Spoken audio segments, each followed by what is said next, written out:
नमस्कार दोस्तों। आज का चैप्टर है चैप्टर 92 स्ट्राइकिंग। इस चैप्टर में लेलिन फाइनली बैटल में उतरता है और टोरस नाम के पावरफुल लेवल 3 एक्लोइटी से लड़ता है।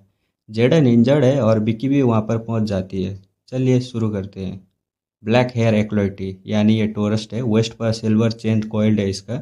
उसके हाथों के बीच ब्लू लाइटिंग स्पार्क इग्नाइट हो रहे हैं और क्रैकलिंग साउंड आ रही है वहां से। टोरस्ट एकदम वाइल्ड हंसते हुए कहता है, हा हा जेडन, मैंने पहले ही कहा था एक दिन तुम मेरे हाथ लगोगे। टोरस हाथ हिलाता है और blue streak of lighting supersonic speed से जेडन के वाइन आर्मर पर पड़ती है। जेडन को न ट्रेन ने नॉक कर दिया हो ऐसा फील होता है उसे। जैसे लगता है वो दूर जाके गिरता है और जमीन पर बड़ा सा होल बन जाता है। टोरस एकदम टोंट मारते हुए बोलता है, कैसा लगा पहले जब तुम मेरे लाइटिंग कोर चुराया था ना? तब की एरोगेंस कहाँ गई? मतलब उसने एक लाइटिंग कोर चुराया था उसका, तो एरोगेंस में था उस टाइम वो। और एक स्पेल कास्ट करता है जो जेडन ने बॉडी पर न गैप बना देता है, मतलब एकदम गैप ही बना देता है बॉडी पर। वो स्पेल से ग्रीन वाइन में बड़ा ओपनिंग हो जाता है। जेडन की स्किन दिखती है। उसकी स्किन का बड़ा पैच एकदम जल चुका था। लेलिन को ना बारबेक्यू की जैसी स्मेल आती है। टोरस फिर से बोलता है, मत सोचना कि एक टूटी मैजिक आर्टिफैक्ट तुम्हें बचा लेगी। लगता है टोरस को ना जेडन ने बहुत हेट्रेड है उसके ऊपर। उसका चेहरा रिवेंज की खुशी से ना एकदम चमक रहा है। लेलिन अंदर ही अंदर बोलता है, एआई चिप जेडन का डाटा इंस्पेक्टर हो। ये चिप बताता है, जेडन स्ट्रेंथ 1.9, एजिलिटी 2.7, वाइटलिटी 2.1। मतलब पहले 3.5 था, अभी घटकर 2.1 हो गया है। स्पिरिचुअल फोर्स 3 ही बचा है अभी तक। 10.8 का स्पिरिचुअल फोर्स है इसका टोटल, लेकिन अभी 3 ही बचा है। स्टेटस जो है उसका अभी माइल्ड इंजरी है, पैरालिसिस है। और जेडन कुछ नहीं बोलता, सिर्फ आइसी गेज से अपने ना एनिमी को देखता है। वो कुछ कर ही नहीं पा रहा था। लेलिन अंदर ही अंदर सोचता है, जेडन भी लेवल 3 एक्लोइटी है और मैजिक आर्टिफैक्ट भी है, फिर भी ये ओपोनेंट उससे ना हरा रहा है। मतलब लेलिन ना थोड़ा हेजिटेट करता है, लड़ूं कि नहीं ऐसा ही सोच रहा था। लेलिन क्यूरियोसिटी में यहाँ आया था, लेकिन अपनी लाइफ रिस्क करने का प्लान नहीं था उसका। अगर ओपोनेंट वीक होता तो लेलिन हेल्प कर सकता था, क्योंकि जेडन ने पहले उसको इन्फॉर्मेशन दी थी, एक एहसान था उसके ऊपर। लेकिन अब ओपोनेंट बहुत स्ट्रांग लग रहा था। लेलिन बोलता है, ये चिप टारगेट का डाटा इंस्पेक्ट करो और बैटल विनिंग का रेट कैलकुलेट करके हम मुझे बताओ। ये चिप ना मिशन एकदम ले लेता है। फाइनल सिमुलेशन आता है कैलकुलेशन के बाद। ये चिप बोलता है, होस्ट का विनिंग रेट जो है वो 77% है। पॉसिबल सिनेरियो की एकदम एग्जैक्ट टारगेट की डेट और होस्ट को जो है ये फाइटिंग करते वक्त लाइट डैमेज आ सकता है। लेलिन एकदम सोचता है अंदर ही अंदर, ये प्रोबेबिलिटी जो है ये बहुत कम है, काफ़ी लो है। तभी फीमेल वॉइस आती है, देखो वहाँ सच में लोग हैं। मतलब बिक्की और एक दूसरी फीमेल एक्लोइटी वहाँ पहुँच जाती है। फीमेल एक्लोइटी शॉक होते हुए बोलती है, सीनियर जेडन। वो जेडन को इंजर्ड देखकर उसकी तरफ दौड़ती है। टोरस एकदम मतलब लार टपकाते हुए, मतलब लड़की दिखी ना उसने, लार टपकाते हुए स्माइल करते हुए बोलता है, एक लड़की और तुम्हारी दोस्त। वो हाथ हिलाता है और ब्लू लाइटिंग स्नेक बन जाती है जो फीमेल एक्लोइटी के फायरबॉल को ना छेद देती है और उसके जमीन पर ना उसे पूरी तरह जमीन पर गिरा देती है। विकी एकदम डरते हुए बोलती है, मोली। अच्छा तो इसका नाम मोली था। वो भी उसकी तरफ दौड़ती है। लेलिन एकदम हेल्पलेस था, बोलता है, इडियट लोगो। वो ना हाथ हिलाता है और आगे बढ़ता है। मतलब अब आप फाइनली एक्शन में आने वाला है अपना लेलिन। लेलिन इंटर करता है बैटल में। लेलिन बिक्की को पकड़ लेता है एकदम से। बिक्की कंफ्यूज होके बोलती है, कौन हो तुम? लेलिन का शेप शिफ्टिंग स्पेल है ना अब भी एक्टिव है और वॉइस भी चेंज हो हुई है। बिक्की उसको पहचान नहीं पाती, इस वजह से उसने जो रूप चेंज किया है ना अपना। लेलिन एकदम हॉर्स वॉइस में बोलता है, एक आदमी जो तुम्हें बचाने आया है। वो टोरस के साथ ना आई कांटेक्ट करता है। टोरस एकदम से ना घूरते हुए बोलता है, इंटरेस्टिंग कीड़े, क्या तुम ही थे जो कॉर्नर में छुपे हुए थे? वो फिस्ट एकदम फिस्ट बांध लेता है। ब्लू लाइटिंग उसके हाथ पर कॉइल होती है और स्पार्क निकलने लगते हैं। लाइटिंग बोल्ट जमीन पर पड़ती है और स्मॉल होल बना देती है। सैटर्ड स्टोन सब कुछ सैटर होने लगता है। मर्ड वो मतलब कि एकदम कीचड़ विचड़ सब उठने लगता है। लेलिन के पास उड़ते हैं, लेकिन उसके एक्लोइटी रॉब्स उनको ब्लॉक कर देती है एकदम से। लेलिन सोचता है, इलेक्ट्रिक एलिमेंट एक्लोइटी, इसका एफिनिटी बहुत हाई है। लेलिन वो इससे क्रॉस ब्लेड निकालता है अपने पीछे से।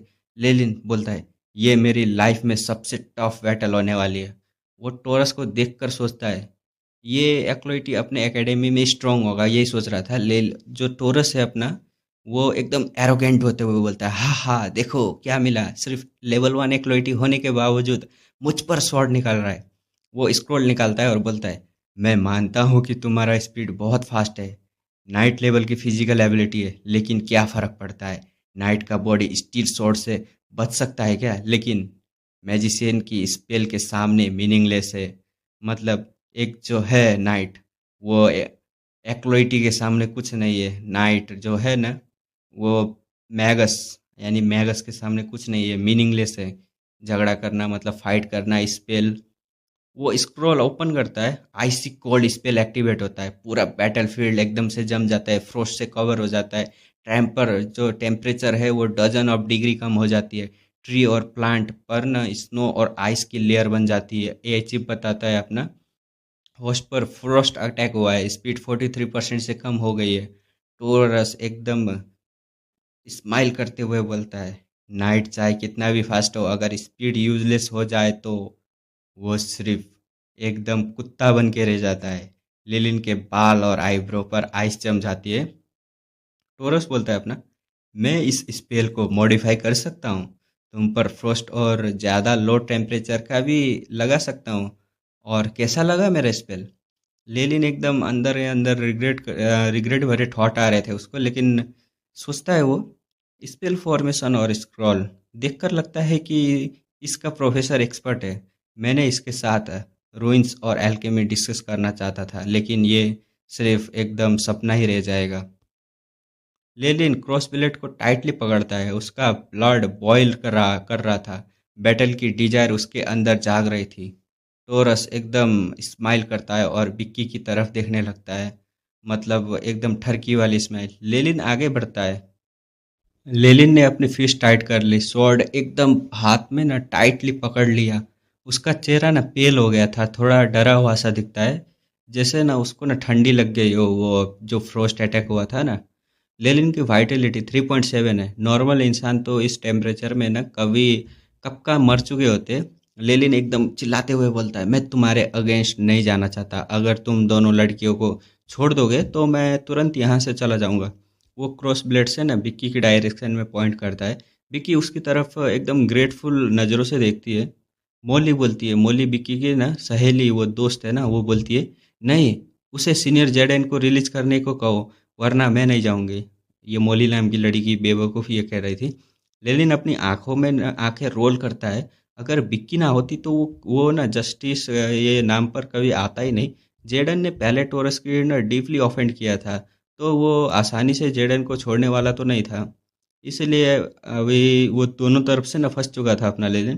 टोरस बोलता है एकदम नज़र घुमाते हुए। टोरस फीमेल एक्लोइटी की ना बात सुनकर ना और ज़्यादा ना गुस्सा हो गया था। वो हाथ हिलाता है और थिक ब्लू लाइटिंग जेडन पर पड़ती है।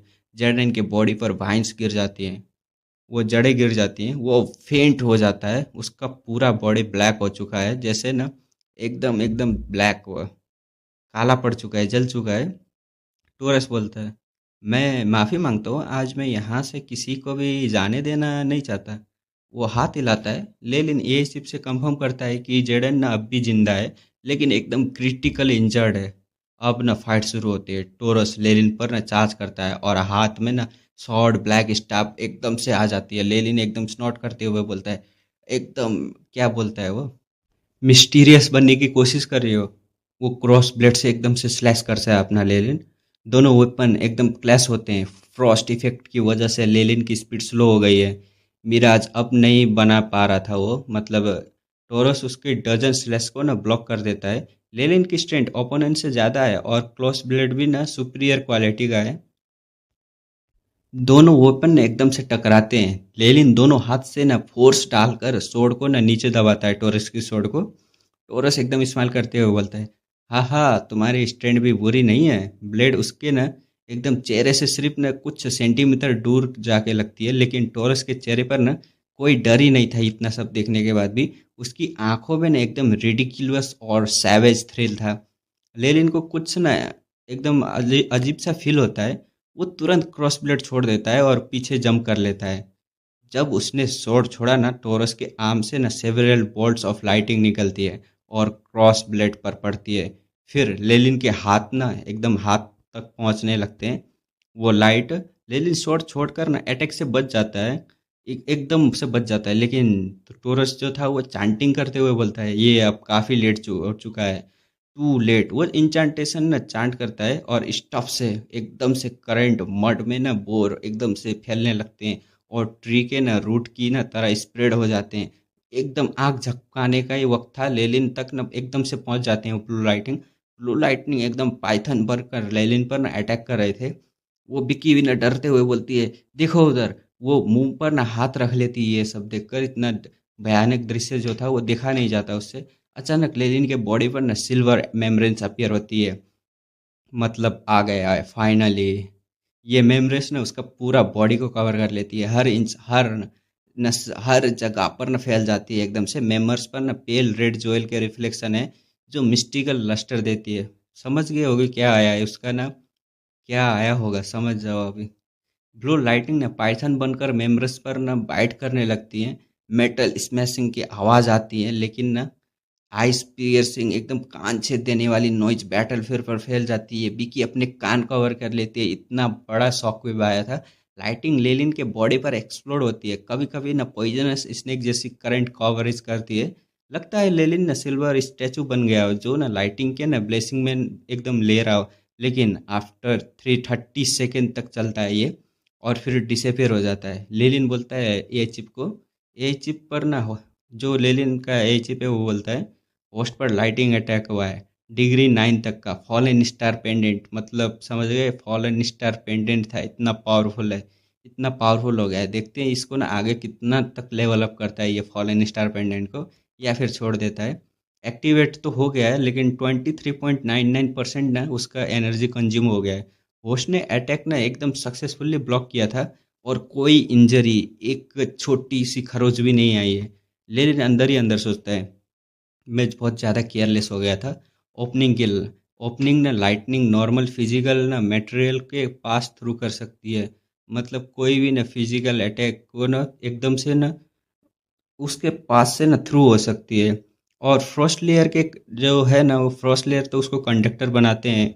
फ्रॉस्ट मतलब पानी, पानी तो एकदम कंडक्टर है ना लाइटनिंग का, तो वो बनाकर अटैक कर सकते हैं। वो अपने हाथों से दिखता है, ग्लव्स पहने थे लेकिन फिर भी ना उसके हाथ में एकदम नम फील होते हैं। टोरस एकदम शॉक है, उसका मुंह खुला है जैसे ना एकदम खुला का खुला ही रह जाता है उसका मुंह। टोरस बोलता है, ये कैसे पॉसिबल है? ये मेरा प्रोफेसर ने मेरे लिए पर्सनली बनाया हुआ अटैक है। डिग्री 8 9 एकदम 9 लास्ट 9 तक का अटैक कर सकता है। तुम ठीक कैसे हो सकते हो? इतना बोल के ना फिर वो तुरंत समझ जाता है कि समझ आया, तुम्हारे पास डिफेंसिव मैजिक जो है, मैजिक आर्टिफैक्ट होगा। उसकी आंखों में एकदम लालच आ जाती है। अब वो फाइटिंग लालच के लिए भी करने वाला है। टोरस बोलता है थिंकिंग करते हुए, low grade defence magic artifact. बहुत सारे ऑफिशियल मैगस भी ना इसमें ना इंटरेस्टेड होते हैं। वो अपने लिप ना एकदम चाटते हुए एकदम ग्रीडी भरी नज़रों से देखता है लेलिन को। ब्लड बाथ की ना अरेंजमेंट था ये, एक्लोइटी लेवल से ना ऊपर की चीज़ नहीं ले जा सकते। लेकिन फॉलन स्टार पेंडेंट जो है वो लो ग्रेड का एकदम आता है। मतलब ये लाना ना एकदम अलाउड है उसको। टोरस को पता है कि ये आर्टिफैक्ट ना उसके लिए बहुत वैल्यूएबल है। टोरस स्माइल करते हुए बोलता है, इवन तुम ये मैजिक आर्टिफैक्ट एनर्जी तो लिमिटेड है, और मुझसे लड़ने के लिए तो और एनर्जी और पेंडेंट लगेगा। जब एनर्जी ख़त्म हो जाएगी तो क्या करोगे? तो ये ट्रेस से ज़्यादा कुछ नहीं बचेगी। फिर वो बिक्की की तरफ न देखता है और थ्रेट करते हुए बोलता है, तुम उस ग्रीन हेयर गर्ल की बहुत केयर करते हो, उससे मुझे दे दो। वो पेंडेंट को बात कर रहा है, और मैं उसको जेडन और दूसरी लड़की को छोड़ दूंगा।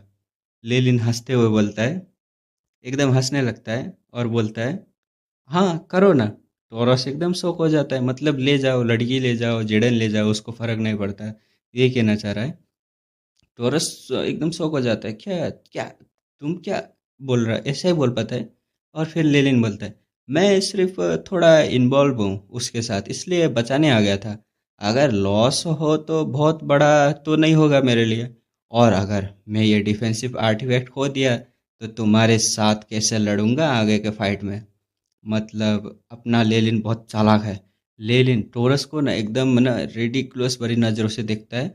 वो जानता है कि थ्रेट थ्रेट करने वाले लोग जो होते हैं वो सामने ना उनको ना वीकनेस ना कभी दिखानी नहीं चाहिए उनके आगे। वो एकदम सही बात बोला है ये। टोरस ना लेलिन को देखते हुए बोलता है, मैं तुम्हारी बात पर बिलीव नहीं करता। तुम ये ऐसे ही कह रहे हो ना। उसकी कनिंग आंखों में ना लेलिन के पीछे बिकी पड़ जाती है। उसको देखता है बिकी को उसके पीछे। टोरस बोलता है, देखो तुम्हारी लिटिल गर्लफ्रेंड कितनी हार्ट ब्रोकन हो गई है। लेलिन कोल्ड नज़रों से बोलता है, कितनी शर्मिंदगी की बात है। वो पीछे एटलीस्ट पीछे मुड़ता भी नहीं है वो। लेलिन अंदर ही अंदर सोचता है, मैजिशियन इंटेलिजेंट होते हैं, थ्रेड से सिर्फ टाइम वेस्ट कर रहा है ताकि उसके दोस्त आ जाएं। और लेलिन आसमान की तरफ देखता है। लाइट रेज डाउन से ना एकदम ब्राइट हो रही थी। लेलिन बोलता है, अब ये सिल्ली गेम ख़त्म करने का टाइम आ रहा है। वो इंचांटेशन चांट करता है। रेड स्क्रीन गैस आइसी ग्राउंड पर एकदम स्प्रेड हो जाती है। फ्रॉस्ट और थिन मिस्ट रेड गैस से एकदम भर जाती है। बैटलफील्ड के टेम्परेचर काफ़ी बढ़ जाता है। ग्रीन मिस्ट आगे स्प्रेड होती है। विजिबिलिटी जो है ना, देखने वाला आगे विजिबल 3 मीटर तक ही, 3 मीटर से भी एकदम से कम हो जाता है। लेनिन एकदम सॉफ्टली बोलता है, ये स्पेल मैंने स्पेशली तुम्हारे लिए प्रिपेयर किया था, flaming cloud of afterlife. मतलब ये स्पेल का नाम है flaming cloud of afterlife. पहले जब वो टोरस से बातें कर रहा था ना, तो वो एआई चिप से ना कैलकुलेशन एक्चुअली कर रहा था पीछे पीछे, और फील्ड में एकदम से सेटअप कर रहा था। टोरस जो है वो एकदम डिस्टेंस में मेंटेन करते हुए बोलता है, सिर्फ कोर्डिंग गैस, ये गैस से मुझे कुछ नहीं होगा। उसके बॉडी पर ब्लू करंट रेज करती है। अब ये करंट ना 1 सेंटीमीटर थिक हो चुकी थी। मतलब एकदम थिक। वो पॉइंट करता है और blue current red screen mist पर ना चार्ज करती है। चार्ज करते हैं, जहाँ करंट जाती है ना वहाँ गैस ना एकदम से ख़त्म होने लगते हैं, इवापोरेट हो जाते हैं। लेकिन टोरस के ना स्मग फेस ना जल्दी टिकता नहीं, ज़्यादा टिकता नहीं। टोरस एकदम से ना शॉक होते हुए बोलता है, ये एनर्जी वेव, ये एनर्जी वेव, तुम लेवल 1 नहीं हो, तुम तो एक्चुअली लेवल 3 एक्लोइटी हो। वो एकदम से शॉक। रेड स्क्रीन गैस के सेंटर से स्ट्रॉन्ग एनर्जी ना फ्लक्चुएशन फील हो रही है। टोरस का इलेक्ट्रिक स्नेक ग्रीन मिस्ट से ना एकदम से करोड हो रहा है, एकदम खींचा जा रहा है, और ग्रीन कलर उसके तरफ ना एकदम से बढ़ रही है। टोरस चिल्लाते हुए बोलता है, नहीं। लेकिन बहुत देर हो चुकी थी। वो लेलिन को ना लास्ट प्रोफाउंड लुक देता है और भागने लगता है। लेलिन हाथ हिलाता है। ग्रीन मैजिक रिंग टोरस के ना एकदम से ना एकदम पकड़ लेती है, और वो स्लो हो जाता है जैसे चेन से ना बंधा हुआ हो। Red green smoky cloud Torus के बॉडी के ना अराउंड एकदम से घूमने लगती हैं। स्मोक डेंस हो जाती है। लेलिन भी टोरस को ना नहीं देख पाता। क्लाउड के अंदर लाइटिंग और थंडर साउंड के ना साथ टोरस के ना एकदम से चीखें सुनाई देती है। विक्की एकदम डिस्टर्ब होती है वो। उसके चेहरे ना डिस्टर्ब हो गया था। टोरस की वॉइल्स और जो है ना फ्लैश फ्लैश मतलब मांस एकदम से ना खिंच चुके थे। उसकी आवाज़ सुनकर ना वो अनकंफर्टेबल फील करती है विक्की। मतलब इतना बुरा वो उसके साथ हुआ था, टॉर्चर हो रहा था उसके साथ। डजन सेकंड के बाद ना Torus cloud of afterlife से बाहर निकलकर लेलिन पर ना चार्ज करता है। उसकी बॉडी ना क्लाउड एकदम से ना खून ही खून था उसके बॉडी पर। पिक्की और मॉली एकदम से चिल्लाते हैं। टोरस ना इस टोरस की हालत देखकर ना वो चिल्ला चिल्ला भी नहीं पा रहे थे। टोरस अब ना हाफ नेक था, आधा नंगा था। उसके क्लॉथ ऑलमोस्ट ना सब खत्म हो चुके थे। बॉडी पार्ट के ना बहुत सारे ना अ, घाव चोट लगे थे। थिक येलो ना, येलो पल्स मतलब येलो सा निकल रहा था उसके बॉडी से। एकदम खून की जगह पर येलो येलो घाव बना हुआ था। मतलब समझ लो घाव से ना पीला निकलता है ना, वैसा ही निकल रहा था। बहुत घिनौना था। उसकी एक ना आई बॉल सॉकेट से बाहर निकली हुई थी। मतलब आई, एक आंख भी नहीं है उसके। आंख ना बाहर निकली हुई है अपने ना जगह से। बॉडी टिश्यू ना एकदम लटके हुए हैं। चेहरे पर भी ना फ्लैश मिसिंग है। काफ़ी सारे जगह के में ना बॉडी पार्ट भी मिसिंग है। अब टोरस ना लेलिन के प्रीवियस वर्ल्ड के ना कॉप्स जैसा लग रहा है एकदम से। उसका खेल ही खत्म कर दिया। लेलिन ना अंदर ही अंदर बोलता है, एक्लोइटी एनर्जी पार्टिकल से ना वाइटलिटी स्ट्रॉन्ग कर सकते हैं, लेकिन इतनी स्ट्रॉन्ग लाइफ फोर्स बहुत रेयर होती है। मतलब इस टाइम में भी वो जिंदा है। मतलब समझ जाओ, अभी तक ना उसको मर जाना चाहिए, लेकिन आंखें बाहर आई है और फ्लैश भी नहीं है, मार्क्स भी नहीं है, लेकिन एटलीस्ट वो जिंदा तो है। एआई चिप ना बोलता है विंड स्पीड ह्यूमिडिटी कैलकुलेट हुआ है और ट्रैजेक्टरी जो है वो एडजस्ट किया जा रहा है। लेकिन ना आर्चरी में ना मास्टरी लेवल पर है, मतलब एकदम मास्टरी है। एआई चिप की मदद से ना वो ना 4 एरो ब्लैक रे की तरह टोरस के 4 लिम्स पे ना एकदम से छेद देता है और उसको जमीन पर ना एकदम से घुटने टेकवा देता है। टोरस एकदम स्ट्रगल करते हुए ना उसकी बॉडी से फ्लैश गिर रही है और वॉइस भी ना अभी अफेक्टेड हो चुकी है। विक्की एकदम ना खुश होते हुए बोलती है हम जीत गए। लेलिन भी बोलता है हाँ हम जीत गए, लेकिन अभी ना कुछ काम बाकी है। ऐसा कह रहा था विक्की को। वो एरो से ना मोली को पॉइंट करता है और बोलता है तुम्हारा नाम क्या है। मोली बोलती है सर सर मेरा नाम मोली है। लेलिन बोलता है अच्छा मोली, जाओ और उस एनिमी के जो है सेवर उसका हेड काट के लाओ जिसने तुम्हारे दोस्त का मर्डर करने की कोशिश की थी। विक्की बोलती है नहीं, मॉली अभी भी बच्ची है, मैं कर दूंगी उसके जगह पर। लेलिन बोलता है एकदम से वो ना कोल्ड टोन में बोलता है।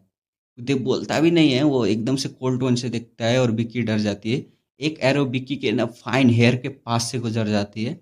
बोलने की जरूरत ही नहीं थी, उसके पास से जो तीर गुजरा है ना उसको फट फट गई होगी पूरी। लेलिन बोलता है मेरी ऑर्डर काउंटर बीच में मत काटना वरना अगला एरो तुम्हारे सीधा सर पे जाके लगेगा। मोली नाइफ निकाल के ना टोरस की तरफ जाने लगती है। लेलिन है विक्की को पकड़ कर ना एकदम दूर चला जाता है। विक्की बोल एकदम से ना वो बोल भी नहीं पाती और बोलती रहती है छोड़ दो मुझे। ये तुम एकदम से परवर्ड बोलने लगती है। जिसने उसे बचाया उसी को परवर्ड बोल रही है। अगर ये ना होता ना ये लोग कब का मर जाते हैं। लेलिन उसको ना छोड़ तो देता है।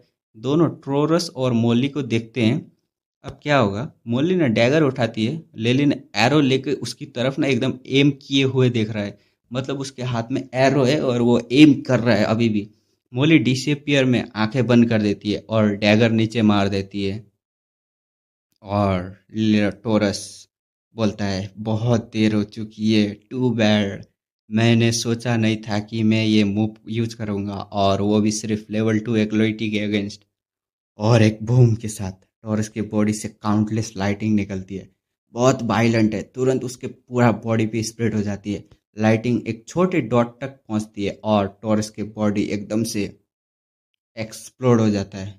बड़ा एक्सप्लोजन साउंड पूरे एरिया में गूंजता है। साउंड वेव सब कुछ ना एकदम डिस्ट्रॉय करते हुए। लेकिन लेलिन बोलता है बी केयरफुल। वो तुरंत बिक्की को अपने पास खींचता है और ट्रिवर रिवॉल्विंग शील्ड पोशन जमीन पर न तोड़ देता है।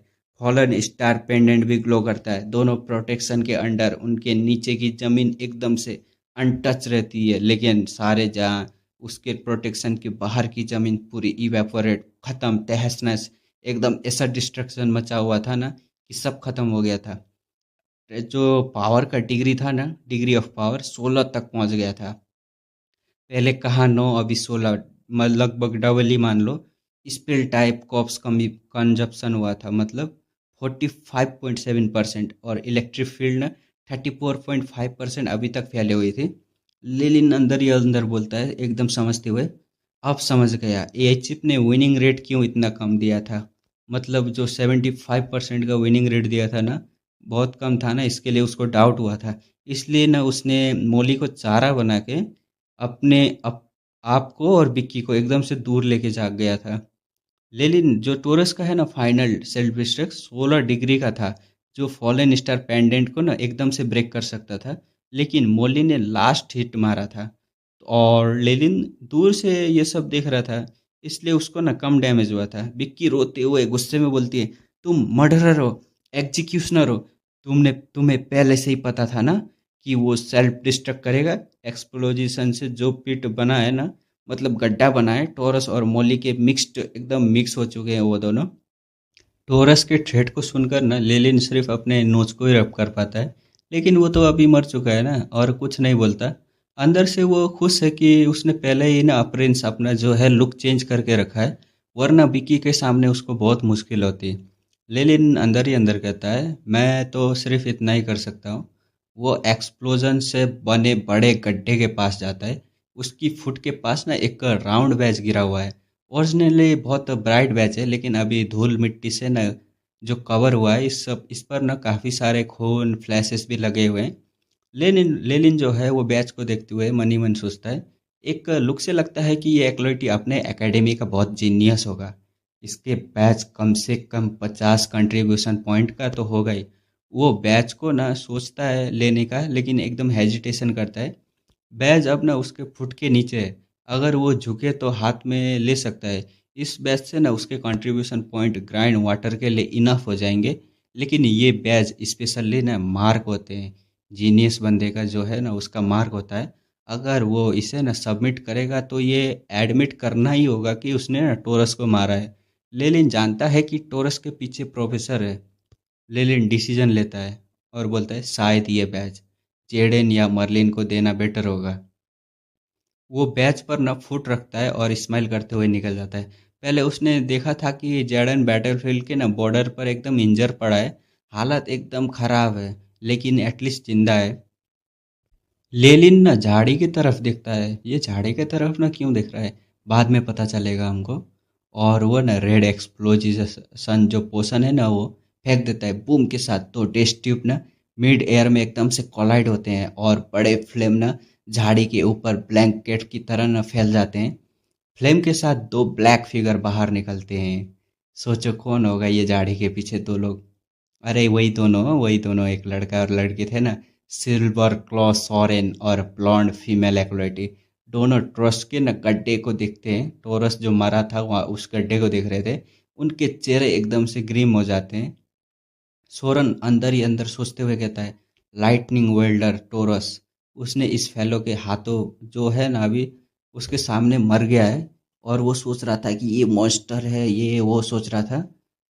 और सोरन ने इतना सोच के ना बो करता है लेलिन के आगे और रेस्पेक्ट देते हुए बोलता है, respected acolyte from APS pon forest academy, आपकी स्ट्रेंथ ने मुझे कन्विंस कर दिया है। मैं सोरन आपके अगेंस्ट कभी भी जाने की कोशिश नहीं करूँगा, इंटेंट नहीं करूँगा। ब्लॉन्ड हेयर जो है वो ना लिप्स ऐसा वैसा समझ जाओ क्या कर रहे हैं, लेकिन कुछ नहीं बोलती, वो गुस्से में थी। लेलिन एकदम से कोल्ड टोन में बोलता है, तो ये बात है। वो ब्लैक बुक जो है ना वो रखता है और ज़मीन से ना क्रॉस ब्लेड उठा लेता है, मतलब अपना धनुष रख लिया, क्रॉस ब्लेड उठाया। और लेलिन बोलता है, अब पिटी, तुम्हें मुझे फॉलो नहीं करना चाहिए था। मतलब क्या कह रहा है, फॉलो नहीं करना चाहिए था, क्या करेगा ये। वो सॉफ्टली ना ग्रो करता है और इंचांटेशन चांट करता है, क्रॉस ब्लेड पर हाथ से एकदम से टाइट पकड़ लेता है। टेम्परेचर काफ़ी गिर जाती है, फ्रॉस्ट शॉट पर स्प्रेड हो जाती है। इंस्टेंट में लेलिन के cross blade transparent icy great sword बन जाती है। लेलिन एक्टिवेट करता है light of the fallen. Fallen star pendant से इल्यूजनरी ग्लो निकलती है, सिल्वर ग्रे लाइट लेलिन के पूरे बॉडी में कवर कर लेती है, इल्यूजनरी आर्मर बन जाती है। अब लेलिन सिल्वर आर्मर में एकदम से ट्रांसपेरेंट ग्रेट स्वॉर्ड के साथ फेबल नाइट जैसा लग रहा है। ये चिप जो है अपना अपना भाई जो है वो फाइटिंग के लिए आ गया है, 2 वर्सेस 1 करने वाला है। सोरन और जो वो लड़की है ना वो भी अभी ना एकदम से ना, उन लोगों को भी ऐसा होगा एक्सपेक्टेड नहीं था, उन लोगों को भी लगता है फाइट करना ही पड़ेगा, मजबूर थे दोनों। दोनों एक दूसरे को देखते हैं। सोरन बोलता है, मैं उसको एकदम से रोक के रखूंगा, तुम अपना फॉर्मिडेबल स्पेल को प्रिपेयर करो। वो राइट हैंड से आगे बढ़ता है, सिल्वर स्किन एकदम से स्केल बन जाती है, फिंगरनेल कर्व होकर साफ हो जाती है, पूरा राइट हैंड सिल्वरी बिस्ट में क्लॉ में बदल जाता है। ब्लड थ्रस्टी टिंट उसकी आंखों में आ जाती है, एकदम ब्लड थ्रस्टी। वो ब्लॉन्ड गर्ल के शील्ड एकदम से ना शील्ड करता है वो ब्लॉन्ड गर्ल को, वो पीछे कुछ कर रही होगी। ब्लॉन्ड गर्ल जो है इंग्रेडिएंट अपना इंग्रेडिएंट निकालती है, सामान वामान चांट करती है और अपने स्किन को ना कट करती है और एक ब्लड ड्रिप निकालती है। स्ट्रॉन्ग मैजिकल फोर्स वेव उसके अराउंड ना फॉर्म हो जाता है। लेलिन बोलता है, how interesting, close combat with a far cast, ये अच्छा कॉम्बिनेशन है। मतलब ये कहना चाह रहा है, कितनी अच्छी बात है। वो जो है ना एक जो है क्लोज कॉम्बैट करता है और दूसरा जो है दूर से अटैक करता है, और कितना अच्छा है यही बोल रहा है। वो ग्रेट स्वॉर्ड ना ब्रांडिश करता है और चार्ज करता है अपना लेलिन एकदम क्लैश के साथ। लेकिन नाइट क्वालिटी की वजह से बहुत फास्ट है, सोरन सिर्फ ग्रे ब्लर देख पाता है, उसको ना उसका चेहरा भी नहीं दिखता, एकदम ग्रे ग्रे दिख रहा था। इंस्टेंटली क्लॉ आगे बढ़ते हैं, मतलब उसके ना यूआई काम कर रहा था, इंस्टेंट काम कर रहा था। फ्रोस्ट ग्रेट स्वॉर्ड और सिल्वर क्लॉ क्लैश होते हैं। आइसी कोल्ड सिल्वर क्लॉ में एकदम से पेनिट्रेट होने लगते हैं, सोरन के बॉडी पर पहुंच जाते हैं। वो पेनिट्रेट करते करते सोरन बोलता है कितना फास्ट है, वो पीछे ना पीछे पीछे ना रिट्रीट करता है और सिल्वर क्लॉ को ना स्लीप में छुपा लेता है। उसके आर्म पर ना फ्रॉस्ट लेयर ना चढ़ चुकी थी एकदम से, उसका पावर कुछ नहीं था लेलिन के आगे। लेलिन रोर करते हुए आगे फिर से ना अटैक करते जाता है। वो ग्रेट स्वॉर्ड ना एकदम से मारते जाता है और आगे बढ़ता जाता है। सोरन को लगता है जैसे ना वो लेलिन के सामने ना सबमिट करना चाहता हो, वो हार मानना चाहता हो। लेलिन क्रॉस ब्लेड स्लैश मारता है, वो एकदम से होल कर देने वाला था। Frost great sword beautiful cross बनाती है। एनर्जी वेव अब आइस लेयर बन जाते हैं, सोरन पर ना एकदम से चॉप करने लगता है। सोरन एकदम से खून थूकते हुए वो एकदम से अटैक को ना डिफेंस कर पा रहा था, बस उसकी आंखें ब्लड शूट हो जाती हैं। वो सिल्वर क्लॉ को ना बॉडी के सामने ना सील बना लेता है अपने सिल्वर क्लॉ जो है हाथ में। ग्रेट स्वॉर्ड सिल्वर डिफेंस में ना बड़ा डेंट बनाकर आईसी एकदम से वाइट आइस फॉर्म होती है और चिलनेस एकदम चिल मच जाती है उसको। सोरन एकदम पेन में है, वो सिल्वर शील्ड ना एकदम रोकने की कोशिश तो करता है। उसकी राइट हैंड पर ना दो डीप एकदम से घाव हो जाते हैं और बोन्स उसके हड्डियां सब दिखने लगते हैं। क्लाउड आइस ना एकदम से खून निकलते हुए वो रोकने की तो कोशिश करता है खून थूकते हुए। उसका राइट हैंड ना एकदम नम फील करता है और बॉडी मूवमेंट एकदम से रुक जाती है, मतलब बहुत खून बह चुका था। और वो ख़त्म भाई, अपना सोरन ख़त्म। इतने चैप्टर से देखते आए, लास्ट में फाइनली जाके ख़त्म, उसका गर्दन ही उड़ा दिया। वो एकदम से स्वॉर्ड को ना सोरन के नेक पर लेके जाता है ताकि उसका सर ना कट सके। सोरन लास्ट एक्सप्रेशन में बोलता है नहीं। वो लेफ्ट हैंड वेव करता है, उसका लेफ्ट हैंड भी ना सिल्वर हो जाता है और फिंगर टिप्स ब्लैक फ्लैश एकदम से टिंक करते हैं। वो लेलिन को ना एकदम से रोकने की कोशिश तो करता है, ये उसका रियल ट्रम्प कार्ड था, लेकिन लेकिन लेकिन लेलिन का एक्सप्रेशन ग्रीम होता है। वो क्लॉक को ना पकड़ लेता है, साथ ही फ्रॉस्ट ग्रेट स्वॉर्ड से ना नीचे स्विंग करते हुए सोरन के सर के नीचे से एकदम से ना छेद देता है भाई। खत्म, सोरन अपना खत्म हो गया। मतलब समझ जाओ लेलिन कितना पावरफुल हो चुका है। उसका अटैक सेम लेवल का बंदा भी ना सात आठ अटैक ही ना रोक पाया, डिफेंस कर पाया और वो ख़त्म। तो अपना जो है लेलिन लेवल 3 एक्लोइटी के सामने तो गॉड बन चुका है। सोरन का सर ना एकदम एक्सप्रेशन के साथ सेवरल मीटर दूर ना उड़ के ना गिर जाता है ज़मीन पर। उसके दोनों आंखें खुली की खुली हैं, वो कभी बंद ही नहीं हो पाई थी। उसका हेडलेस कॉप्स ना लेलिन के सामने ना एकदम नील डाउन करके खड़ा है। ब्लड कंटिन्यूसली बह जा रहा है। कॉप्स की लेफ्ट हैंड अब ना एकदम से एक्सटेंडेड है, लेकिन ग्रे रेडिएंट आर्मर ने उसको ना ब्लॉक कर दिया था, सिर्फ इंचेस दूर लेलिन के बॉडी से। मतलब उसका जो है मरने के बाद भी उसका हाथ ना आगे बढ़े जा रहा है, लेकिन जो उसका डिफेंस एक्टिवेट हुआ है ना उसकी वजह से कुछ कर भी नहीं पा रहा है। लेलिन एकदम से सेटिस्फाइड है। फॉलन स्टार पेंडेंट की डिफेंस से ना वो ज़्यादातर एक्टिविटी से ना एकदम सिर्फ हो सकता है, क्योंकि जब भी ना इसको अटैक होगा तो फॉलन स्टार पेंडेंट जो है वो ऑटोमेटिकली ना एक्टिवेट हो जाती है। फ्रॉस्ट रूइन के साथ ग्रेट स्वॉर्ड नाइट एबिलिटीज भी है, कॉम्बिनेशन है सब कुछ का। ये एक्टिविटी के ना टॉप स्ट्रेंड होते हैं। तो अपना लेलिन के पास डिफेंस भी है और अटैक स्किल भी बढ़िया बढ़िया वाले हैं। वो बैटल ना आउटकम के बारे में सोचकर ना एकदम बहुत खुश था, सेटिस्फाइड था। सोरन टॉरस से ना थोड़ा कम स्ट्रांग था। लेनिन ने अपनी टेक्निक ने यूज करके उसको कुछ राउंड में ही कंप्लीटली डिफीट कर दिया था और उसका सर काट दिया था।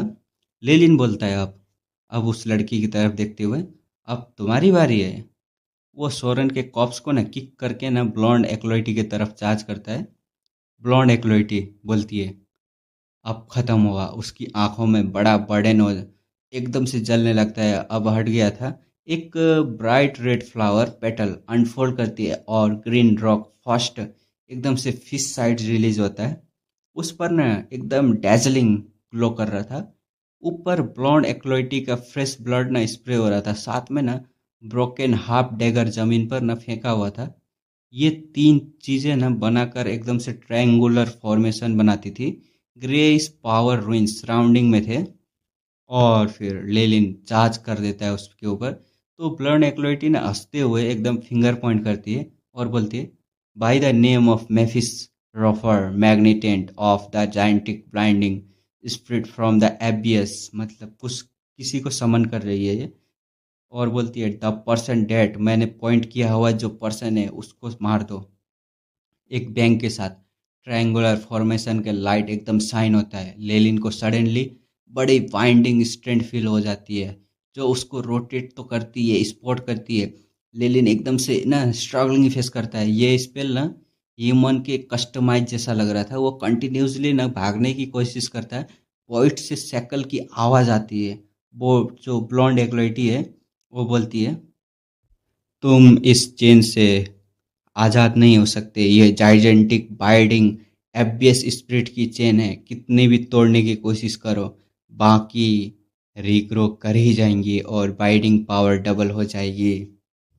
लेलिन को ना चेन्स और भी टाइट फील होते हैं। जितना काटे जा रहा था उतना ज़्यादा टाइट फील हो रहा था। फॉलन स्टार पेंडेंट से सिल्वर ग्लो कंटिन्यूसली क्लैश हो रहा था और वाइट की स्ट्रेंथ से कभी कभी ना वाइट मिस्ट ना प्रोड्यूस हो रही थी। मतलब दोनों एक दूसरे से टकराए जा रहे हैं। ब्लॉन्ड एक्लोइटी गुस्से भरी ना जैसे बोलती है, तुम सेमलेस मर्डरर, तुमने दो ग्रेट एकेडमीज के एक्लोइटी को मारा है। मैं तुम्हें डेट एकदम मार दूंगी ताकि तुम्हारे पाप एकदम से रिडीम कर सकूं। उसका चेहरा एकदम से न कंट्रोटेड हो जाता है। ब्यूटीफुल फेस अपना एकदम न मारने जैसा एकदम खून खराबे में आ गया था। ब्लॉन्ड एक्लोइटी न बोलती है फिर, तुमने सोरन को मारा, मैं तुम्हें उसकी प्राइज अब तुम्हारा ब्लड लेके करूंगी। वो फिंगर पॉइंट करती है और बोलती है, स्ट्रेंथ डिप्रेवेशन। लेलिन को अपनी बॉडी से स्ट्रेंथ न एकदम से न गायब होती है ऐसा फील होता है। इंस्टेंट में वो नाइट से रेगुलर ह्यूमन तक पहुंच जाता है। लेलिन अंदर ही अंदर न बोलता है, ये फीलिंग, ये कर्स है। वो कंटिन्यूसली स्ट्रगल कर रहा था। सच में एकदम न कर्स जैसा लग रहा था। और वो बोलता है, मुझे कैसे इससे न जैसे भी हो छूटना ही होगा।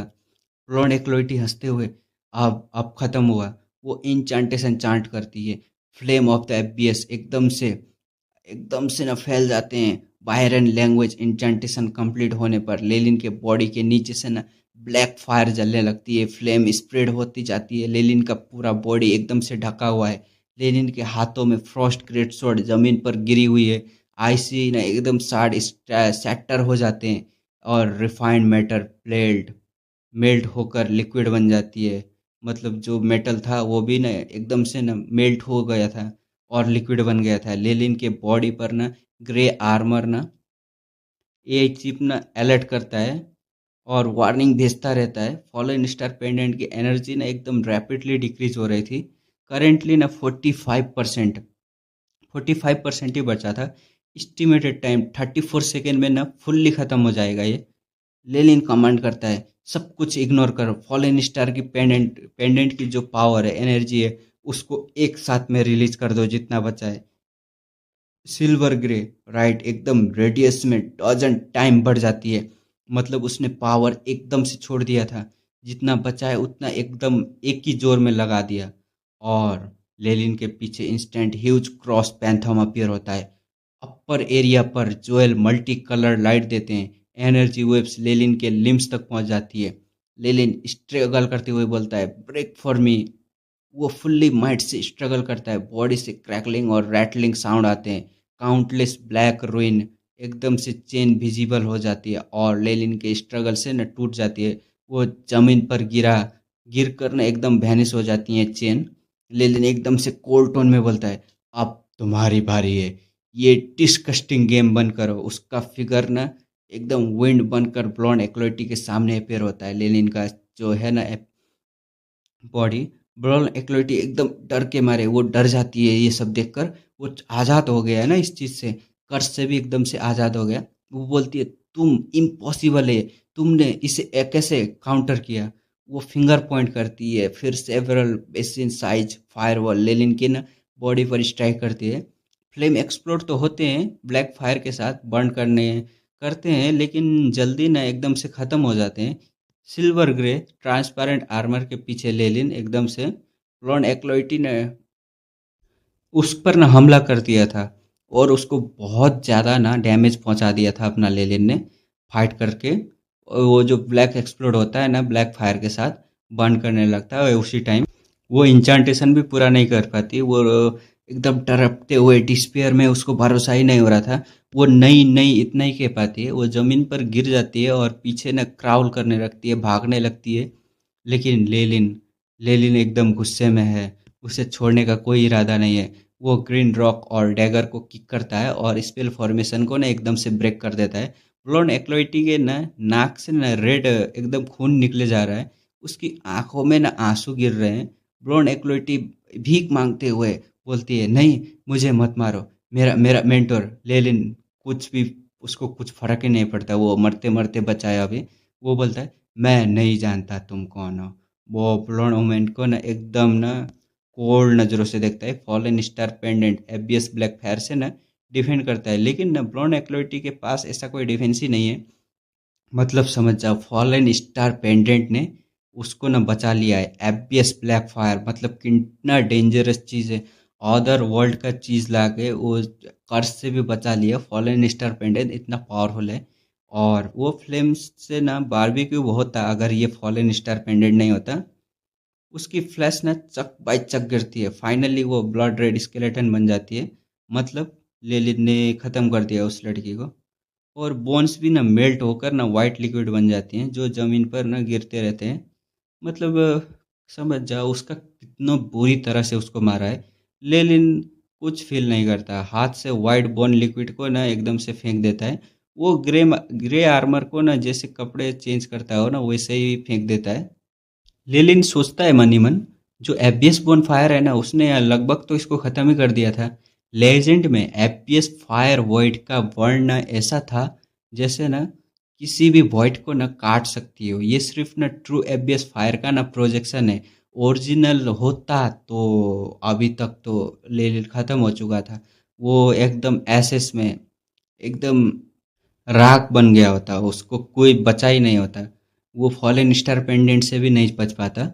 वो वापस ओरिजिनल प्लेस में जाता है, ब्लॉन्ड एक्लोइटी के इंग्रेडिएंट जो है ना उसकी जगह पर, और स्पेल फॉर्मेशन को ना रिकॉर्ड करने लगता है। फिर बैटल फील्ड पर ना घूमकर ना स्पॉइल ऑफ वार जो बचे हुए चीज़ें हैं ना उसको कलेक्ट करता है।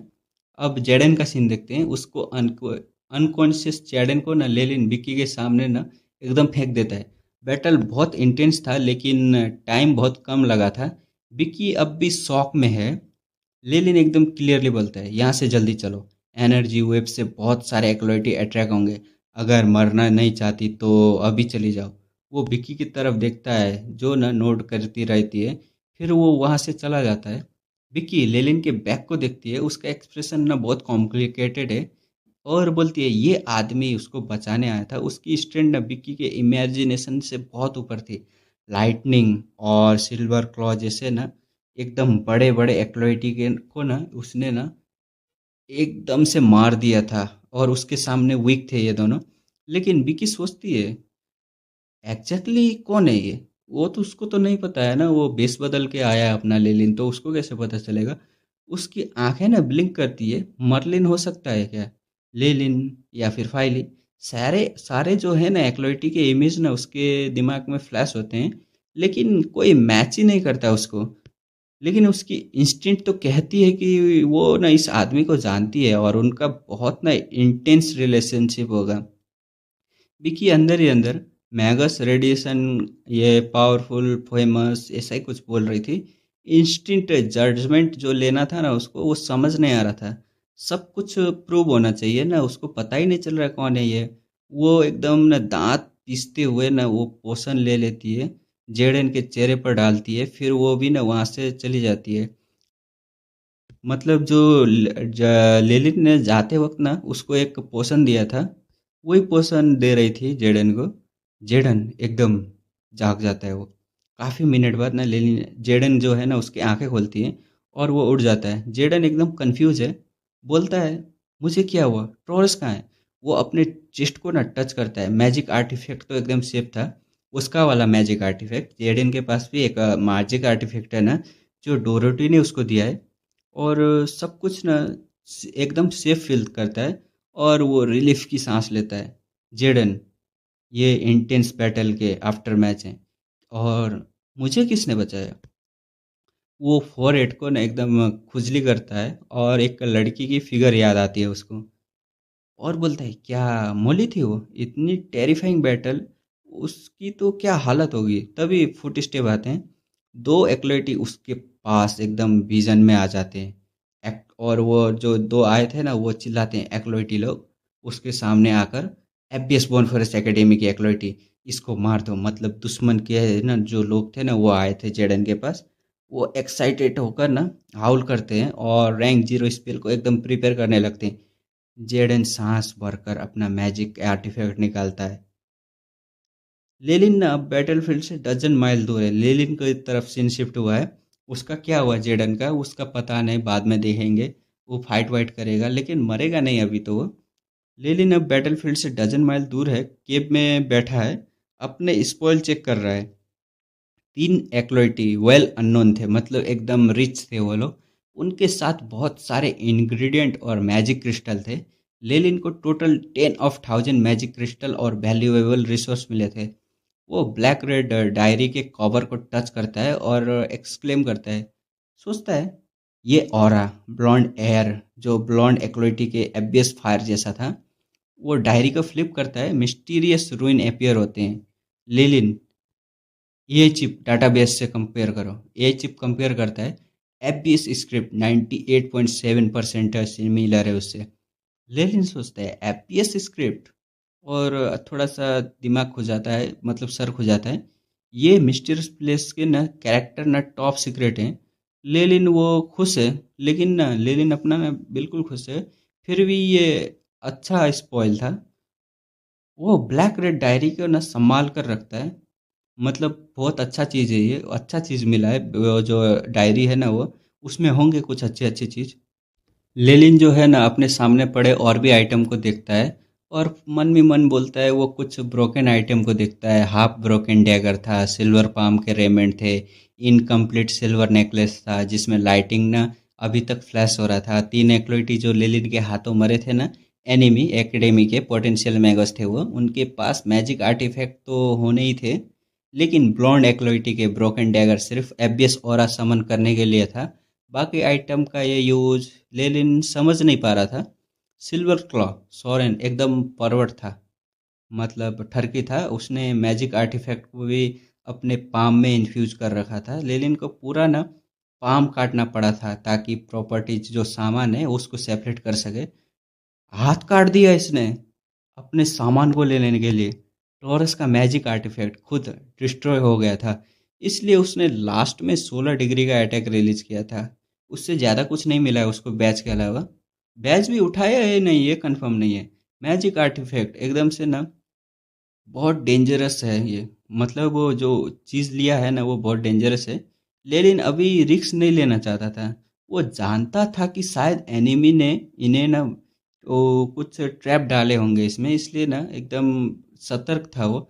अगर ये आइटम ट्रबल कॉज करते तो लेलिन ना उनको सीक्रेट प्लेन में फेंक देता, चाहे कितना भी रिग्रेट हो बाद में, लेकिन फेंक देता, क्योंकि फालतू का मुसीबत नहीं चाहिए। लेनिन सोचते हुए ऑफिशियल मैगोस के अटेंशन अट्रैक्ट नहीं करना चाहता, यही सोच रहा था वो। लेनिन सोचता है अगर मैजिक आर्टिफैक्ट तो आसानी से मिल सकते हैं। जेडन के बॉडी पर ग्रीन वाइन बैज है। उसने पहले ड्रिजिबल पर देखा था कि जेडन ने उस बैज से न कैलिवियर को तक सप्रेस किया था, उसके पास जो है ना उससे कैलिवियर। लेकिन ये बैज प्रोफेसर डोरोटी ने दिया था उसको। डोरेटी डोरेटी वही है एबियस बोर्न फॉरेस्ट का ऑफिशियल मैगस।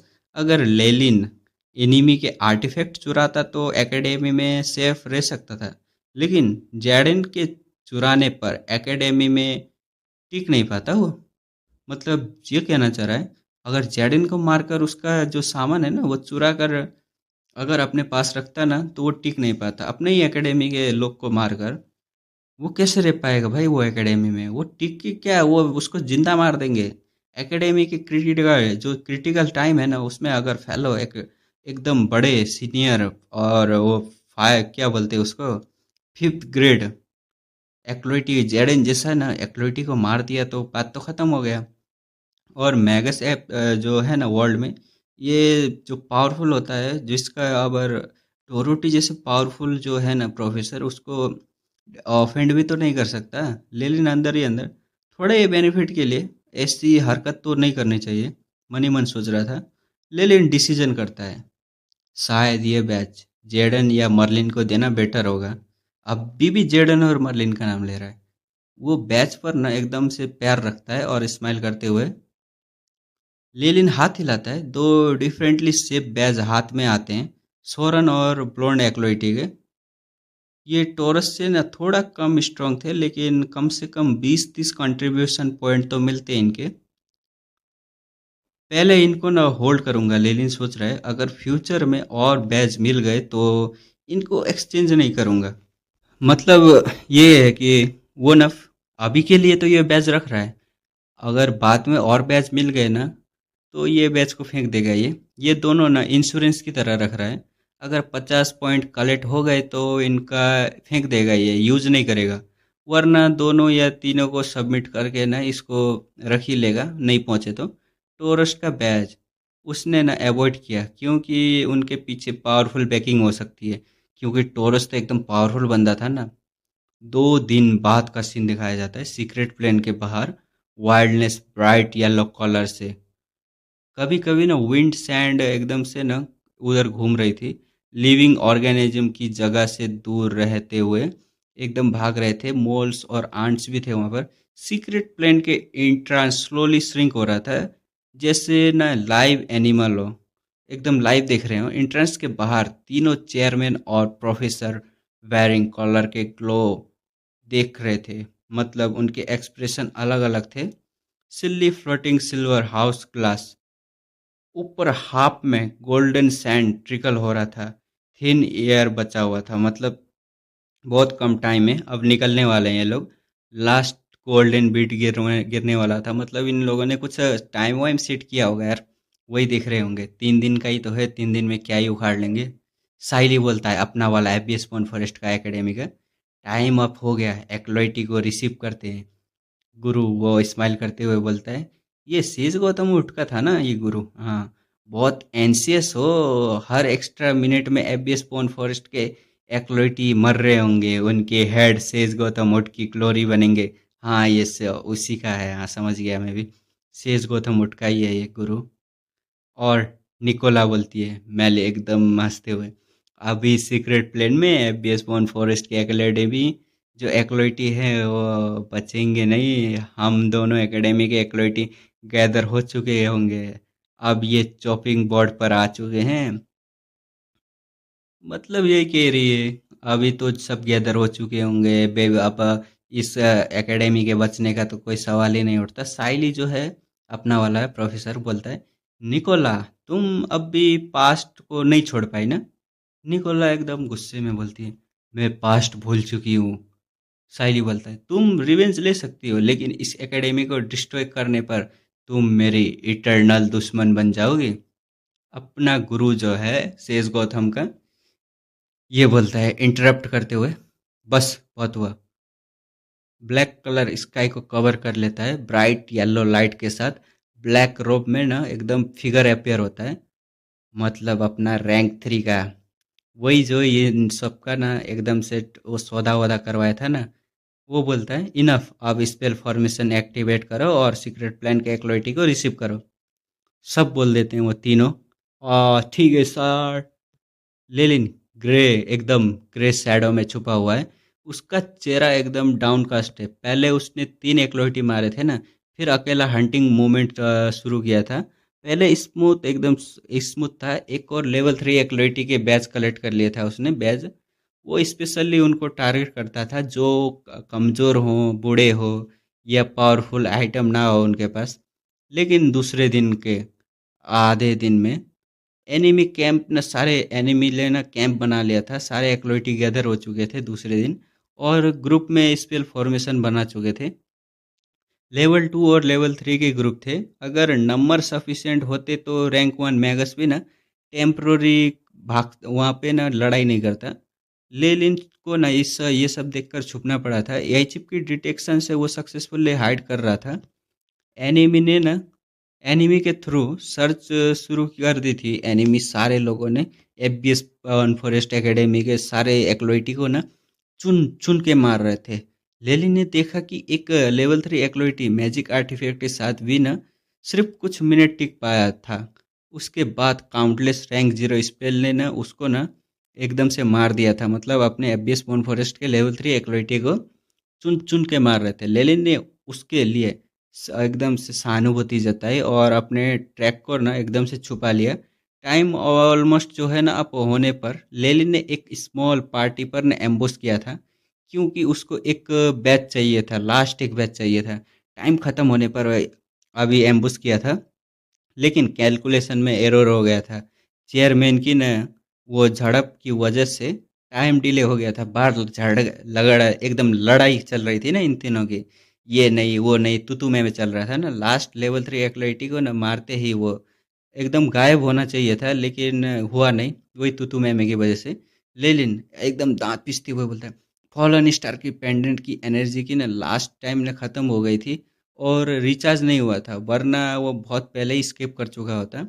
मतलब फॉलन स्टार पेंडेंट पिछले वक्त वो लड़की की वजह से, वही ब्लॉन्ड हेयर एक्लोइटी लेवल 3 की एक्लोइटी सोरेन, उससे उसी टाइम ख़त्म हो गया था ना एनर्जी, वरना अभी तक तो वो स्किप कर चुका होता। लेलिन बोलता है ए चिप जियोग्राफी को डिटेक्ट करो, मतलब एरिया को डिटेक्ट करो और बेस्ट रिट्रीट का ना जो है वो जगह दिखाओ। ये चिप जो है ना इंडिकेशन देता है। लेलिन डेंस फॉरेस्ट में ना एकदम घुस जाता है, मूवमेंट करता रहता है और हर डिस्टेंस में ना अब आगे बढ़ता रहता है। लेलिन एकदम रिलीफ की सांस लेता है आगे बढ़ते हुए। फाइनली स्केप कर लिया। डजन माइल दूर भागने के बाद उसको ना एकदम डिजीनेस फील होती है। चेस्ट पर ना पिंड बैज एकदम ग्लो कर रहे थे। लेलिन बोलता है टेम्प्रो क्या बोलते हैं, फाइनली जो टेलीपोर्टेशन का है ना वो आ गया था। मतलब वो भागा, स्केप किया, उसके बाद जो है वो टेलीपोर्टेशन का वो आया था।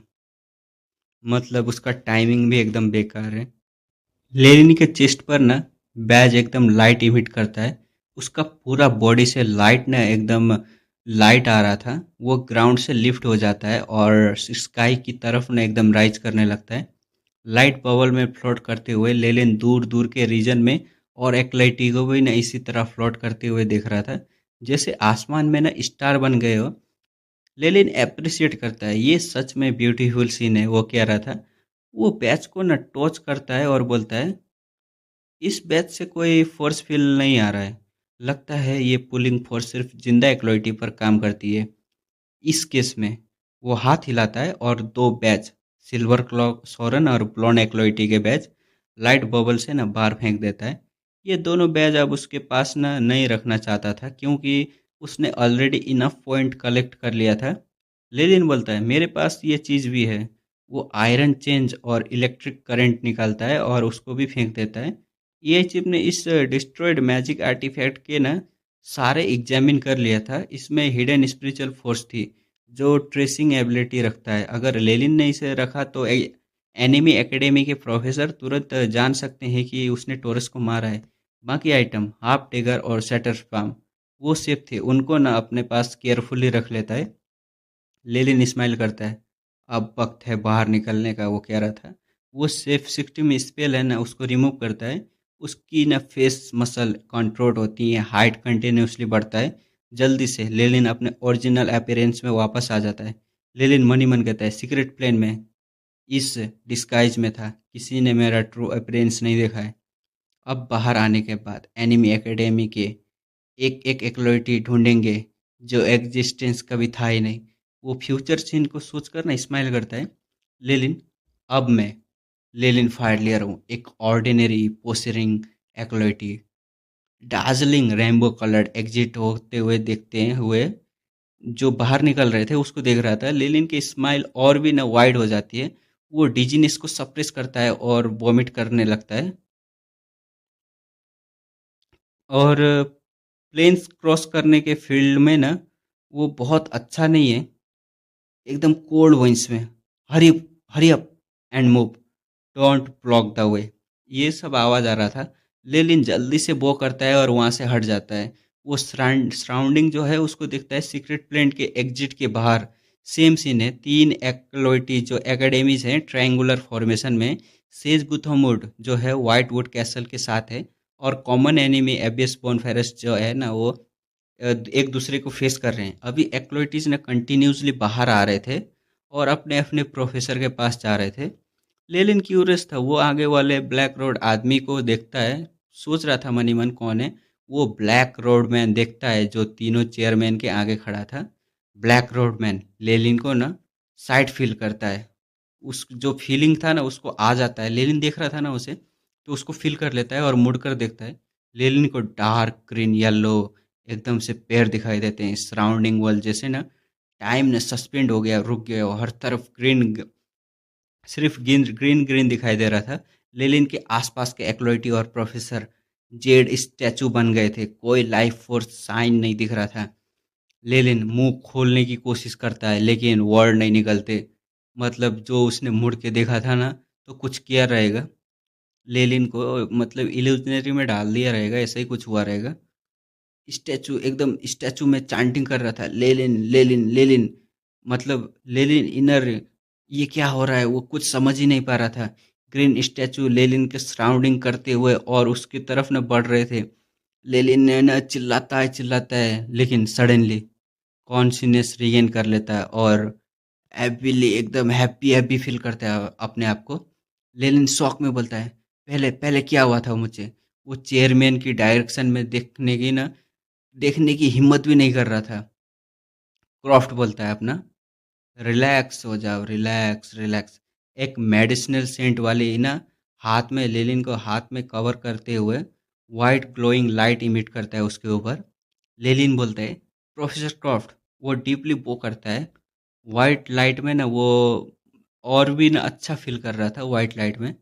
और बोलता है, क्या क्या आपने मुझे बचाया। क्रॉफ्ट बोलता है, मैंने एग्जैक्टली सेव नहीं किया, सिर्फ छोटी सी फेवर की है। वो लेलिन को ना एकेडमी का ना गैदरिंग एरिया की तरफ लेके जाता है। क्रॉफ्ट ना एक्सप्लेन करते हुए बोलता है अभी क्या हुआ था उसके साथ। ऑफिशियल मैगस जो है उनके अराउंड हमेशा डिफेंसिव फोर्स फील्ड होती है। ज़्यादातर इंस्टेंटली एक्टिवेट या परमानेंट इफेक्ट वाले होते हैं।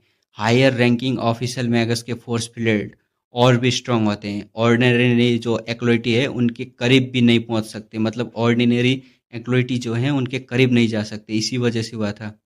क्रॉफ्ट फिर से बोलता है, पहले वो light house of the night का मैगस इंस्टेंटली उसने ना कुछ अपने मर्जी से, मतलब अपने मन से नहीं किया है। सिर्फ इस तरफ देखा तो और बहुत सारे ना अप्रेंटिस जो हैं वो हेलुजिनेशन है उसमें फंस गए। अगर प्रोफेसर ना होते तो वो फंसे रहते।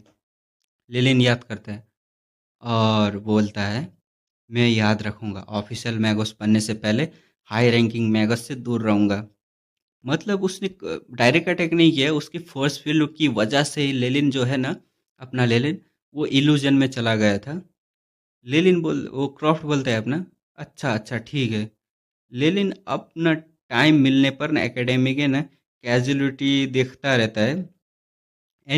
जो एनिमी एकेडमीज के टीम अप है ना, टीम अप की वजह से बहुत सारे एबियस बोन फॉरेस्ट एकेडमी के जो एक्लोइटी है ना वो मर चुके थे।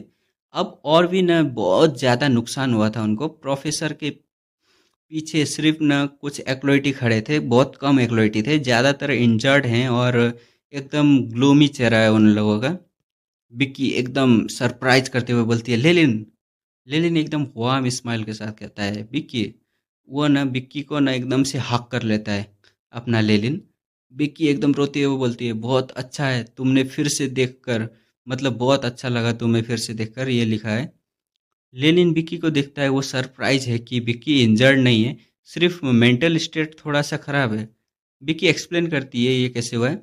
बोलती है, मैंने मोली से मिलने के बाद एक एक्सट्रीमली पावरफुल एनिमी एक्लोइटी के ना वो साथ में फंस गई थी, लेकिन एक स्ट्रेंजर ने मुझे बचाया। ये स्ट्रेंजर कोई और नहीं हुआ, ये अपना लेलिन है, उसकी बात कर रही है। लेकिन विक्की जो है उसको पता नहीं है ना, उसके बाद में फाइली से मिली और वो मुझे अपने पास रख लेता है।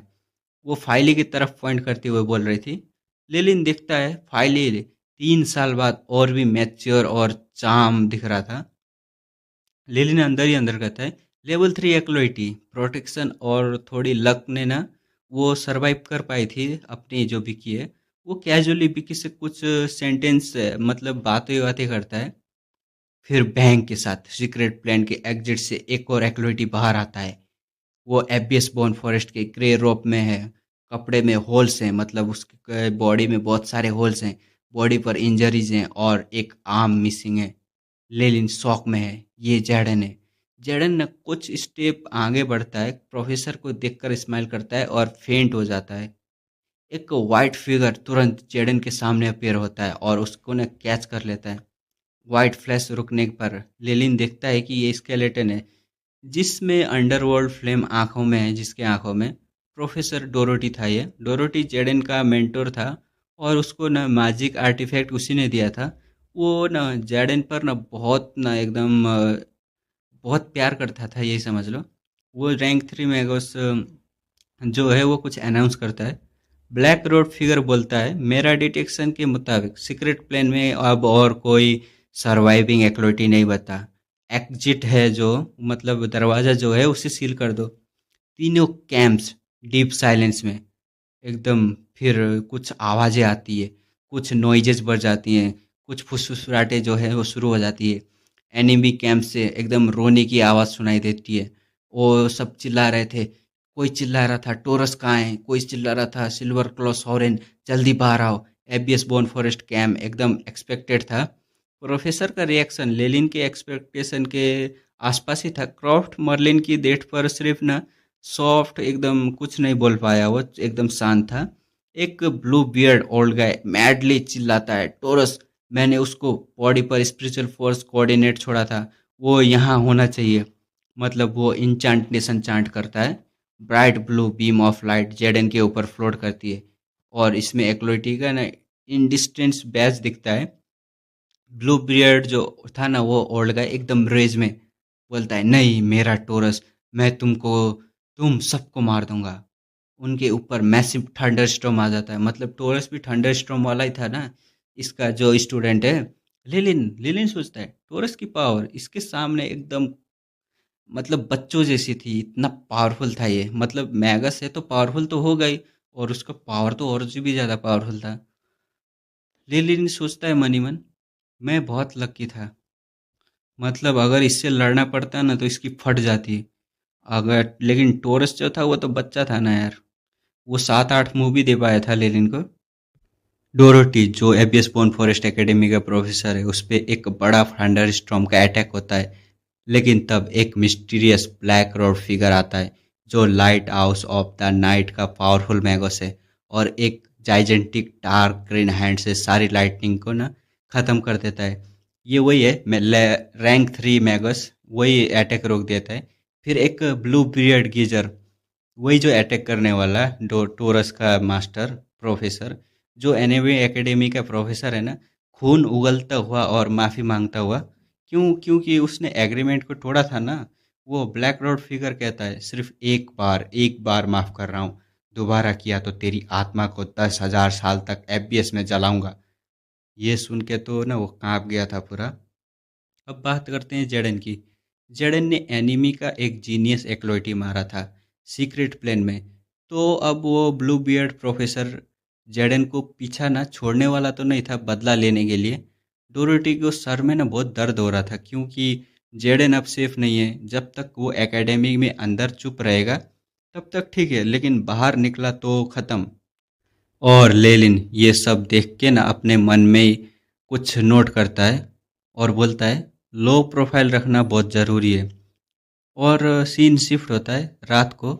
लेलिन अपने रूम में आता है, हाथ में एक फेंट येलो टेस्ट ट्यूब जो नाइट्रोजन क्रिस्टल से बना हुआ है। ये क्रिस्टल इतने मजबूत होते हैं कि 20 डिग्री से कम का ना कोई भी स्पेल इन्हें डैमेज ही नहीं कर सकता, और ये 1000 साल तक पोषण को ना प्रिजर्व करके रख सकते हैं। और उस टेस्ट ट्यूब के अंदर का क्या है, समझ जाओ क्या होगा उसमें। ग्राइंड वाटर है, ग्राइंड वाटर, वो लेजेंडरी पोशन जो एक एक्लोइटी को ऑफिशियल मैगस बनाने में हेल्प करता है। मतलब समझ जाओ, अब अपना लेलिन ऑफिशियली रैंक 1 मैगोस बनने वाला है इतने चैप्टर के बाद। लेलिन ने 50 कंट्रीब्यूशन पॉइंट्स लेकर, और उसने ये एक्सचेंज किया था, बहुत मुश्किल से मिला था। और दोस्तों ज़रा सुनो, ये state FBS bone forest academy ने 200 एक्लोइटी भेजे थे सीक्रेट प्लेन में, और बाहर सिर्फ 50 से भी कम आए थे। मतलब ऑलमोस्ट पूरी नेक्स्ट जनरेशन जो है वो ख़त्म हो गई थी। एनिमी एकेडमी, सीज गोथमवुड और वाइटवुड कैसल, उन्होंने भी अपना मिशन ऑलमोस्ट कंप्लीट कर लिया था, लेकिन उनके भी कुछ जीनियस एक्लोइटी मरे थे, तो कंप्लीट जीत तो नहीं हुआ था उनका। अब लेलिन सोचता है कि ग्राइंड वाटर तो मिल गया, लेकिन ये काफ़ी नहीं होगा। और वो कहता है नहीं, क्योंकि उसने ना पहले रोमन नाम के बेंचफुल स्पिरिट से इंफॉर्मेशन ली थी कि एक ग्रेट मैगस सेलम की इनहेरिटेंस है डायलन गार्डन में, जीथर मून माउंटेन प्लेन्स में। वहाँ एक हाई ग्रेड मेडिटेशन टेक्निक है, और high grade meditation technique use करने वाले मैगस ग्राइंड वाटर है, यूज करने वाले मैगस से ना कहीं ज़्यादा पावरफुल होते हैं, और फ्यूचर डेवलपमेंट जो है उनके लिए भी बहुत ज़्यादा पोटेंशियल रखते हैं। तो लेलिन का प्लान है, पहले वो मेडिटेशन टेक्निक ढूंढेगा और ग्राइंड वाटर लास्ट, एकदम लास्ट ऑप्शन के लिए बचा के रखेगा। फिर लेलिन अपने नेक से ना एक सिल्वरी ग्रे क्रॉस निकालता है। ये है फॉलन स्टार पेंडेंट, एक लो ग्रेड मैजिकल आर्टिफैक्ट। इसका भी सब पावर ख़त्म हो गया है ना, तो रिचार्ज करने वाला होगा शायद। ये पेंडेंट एक एकदम एकदम इंस्टेंटली ना डिफेंस लेयर क्रिएट करता है। कोई स्पेल कास्ट करने का ज़रूरत भी नहीं है। फिजिकल और मैजिकल पावर दोनों का एक जो अटैक रहता है उसके अगेंस्ट ना ये काम आता है। इतना स्ट्रॉन्ग कि कोई भी ऑफिशियल मैगस से नीचे वाला ना इसे तोड़ ही नहीं सकता। लेकिन प्रॉब्लम इसका ये है कि इसको ना एनर्जी एकदम 0% हो गया है, और पूरा कंज्यूम हो चुका है सीक्रेट प्लान में। तो लेलिन एक स्पेल फॉर्मेशन सेटअप करता है ब्लू गैदरिंग स्टोन से, और स्टारलाइट एक्सट्रैक्ट करने की कोशिश करता है पेंडेंट को रिचार्ज करना शुरू करने के लिए। एआई चिप बोलता है रिचार्जिंग 1% हो गया है। उसको ना ये जो है ना ये 1% ऐसे रख के ना थोड़ा अच्छा नहीं लग रहा था, तो वो कोई अच्छा अच्छा ना एकदम रिचार्ज करने का अच्छा पॉसिबिलिटी और दूसरा पॉसिबिलिटी ढूंढने को कहता है एआई चिप को। फिर टाइम पास होता रहता है। एपीएस बॉर्न फॉरेस्ट एकेडमी के प्रोफेसर और एक्लोइटी, वो जो हैं धीरे धीरे ये सैड इवेंट से रिकवर कर रहे थे और प्रेजेंट सिचुएशन के साथ अडेप्ट हो रहे थे। अभी एकेडमी ऑलमोस्ट टॉम बन चुका था ना। इतनी बड़ी एकेडमी में ना रियरली कोई आदमी एक्लोइटी दिखता था। क्लासरूम एकदम खाली, ट्रेडिंग एरिया एकदम खाली, और मिशन एरिया में भी सिर्फ कुछ एक्लोइटी मिशन एक्सेप्ट कर रहे थे। पूरा एकेडमिक ग्रेव जैसा साइलेंट और एकदम काम, कुछ नहीं था, शांति शांति सब जगह, एकदम खत्म। ऐसा ना सरकम इंस्टेंस जो है ना, अगर ऑर्डिनरी पर्सन यहाँ रहता ना तो डर के मारे मर जाता।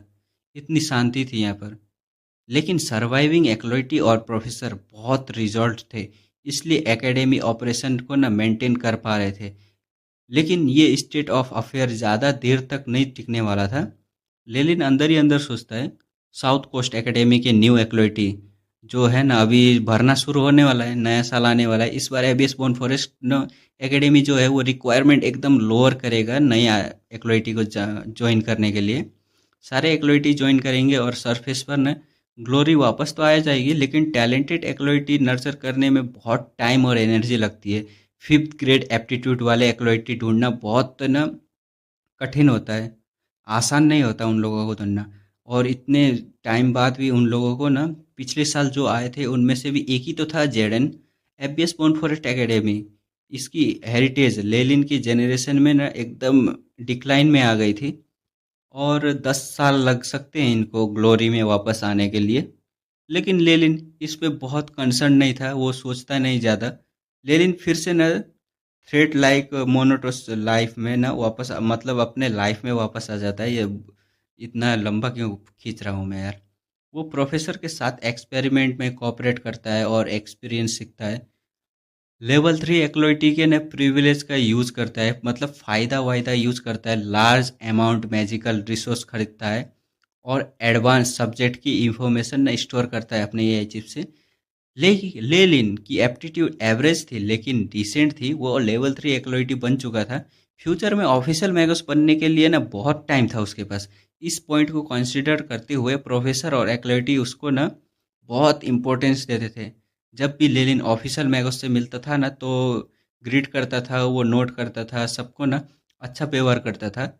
एक्लोइटिस दूर से लेलिन को देखकर ग्रीट करते थे। निशा और बाकी उसके सामने आने की हिम्मत तक नहीं करते थे। लेलिन अंदर ही अंदर निशा के बारे में कहता है, निशा के लिए खुश हूँ, इतनी डेंजरस ब्लड बात में वो जिंदा बची और कंट्रीब्यूशन पॉइंट भी हासिल किए। बहुत डिफिकल्ट हुआ होगा उसको। उसने सुना था कि निशा ने कंट्रीब्यूशन पॉइंट से स्पिरिचुअल फोर्स बढ़ाने वाली पोशन एक्सचेंज की थी और लेवल 3 एक्लोइटी बनने की तैयारी कर रही थी। लेलिन बोलता है उम्मीद है वो सक्सीड करेगी। उसकी बॉडी हील करने के लिए उसको प्रॉपर मैगस बनना पड़ेगा। मतलब उसको जो उसका प्रोफेसर था ना, उसने एक्सपेरिमेंट करके उसका बॉडी बहुत ख़राब हालत में पहुंचा दिया था ना। लेलिन लाइब्रेरी में ना जाता है अभी, ठीक एंशियंट बुक पढ़ रहा था। बुक बहुत थिक है, 2 ब्रिक्स जैसा बड़ा, पेपर सरफेस बहुत स्मॉल है, एंशियंट बुक का स्टाइल है। लेनिन पढ़ते हुए कहता है वो बुक, मदर अर्थ से जमीन पर लेटकर 7 चिल्ड्रन को जन्म दिया। मतलब मदर अर्थ ने जमीन पर लेटकर 7 चिल्ड्रन को जन्म दिया। उनका नाम anger, sorrow, greed, sloth, lust और ग्लूटनी और फियर। हर चाइल्ड ने मदर की एक एक पावर को इनहेरिट की। माउंटेन उनके सामने टीयर हो जाते थे और सीज पर न पार्ट हो जाते थे। मतलब ये जो है ये बुक मिथ के बारे में है। लेकिन अंदर ही अंदर इनर थॉट में एंशियंट राइटिंग बहुत ना ऑक्सर्क है। इसमें मैगस के बारे में बहुत इंफॉर्मेशन छुपाई गई है। एज चिप को बोलता है सब रिकॉर्ड कर लो फिर भी। और एरिया में उसको ना कोई एरिया में मतलब फोल्डर वोल्डर बनाया रहेगा। वो रजिस्टर करने के बाद लेलिन को हिडन लाइब्रेरी सेक्शन के एक्सेस भी मिल जाते हैं। लिलिन बोलता है अब मैं एक्लोइटी लेवल के टॉपिक पर ऑलमोस्ट सब कुछ जान चुका हूँ। एबियस बॉर्न फॉरेस्ट के ज़्यादातर प्रोफेसर मेरे नॉलेज से मैच नहीं कर सकते। ये एक्लोइटी लेवल पर लेलिन के फाउंडेशन बिल्डअप के लिए बहुत अच्छा था।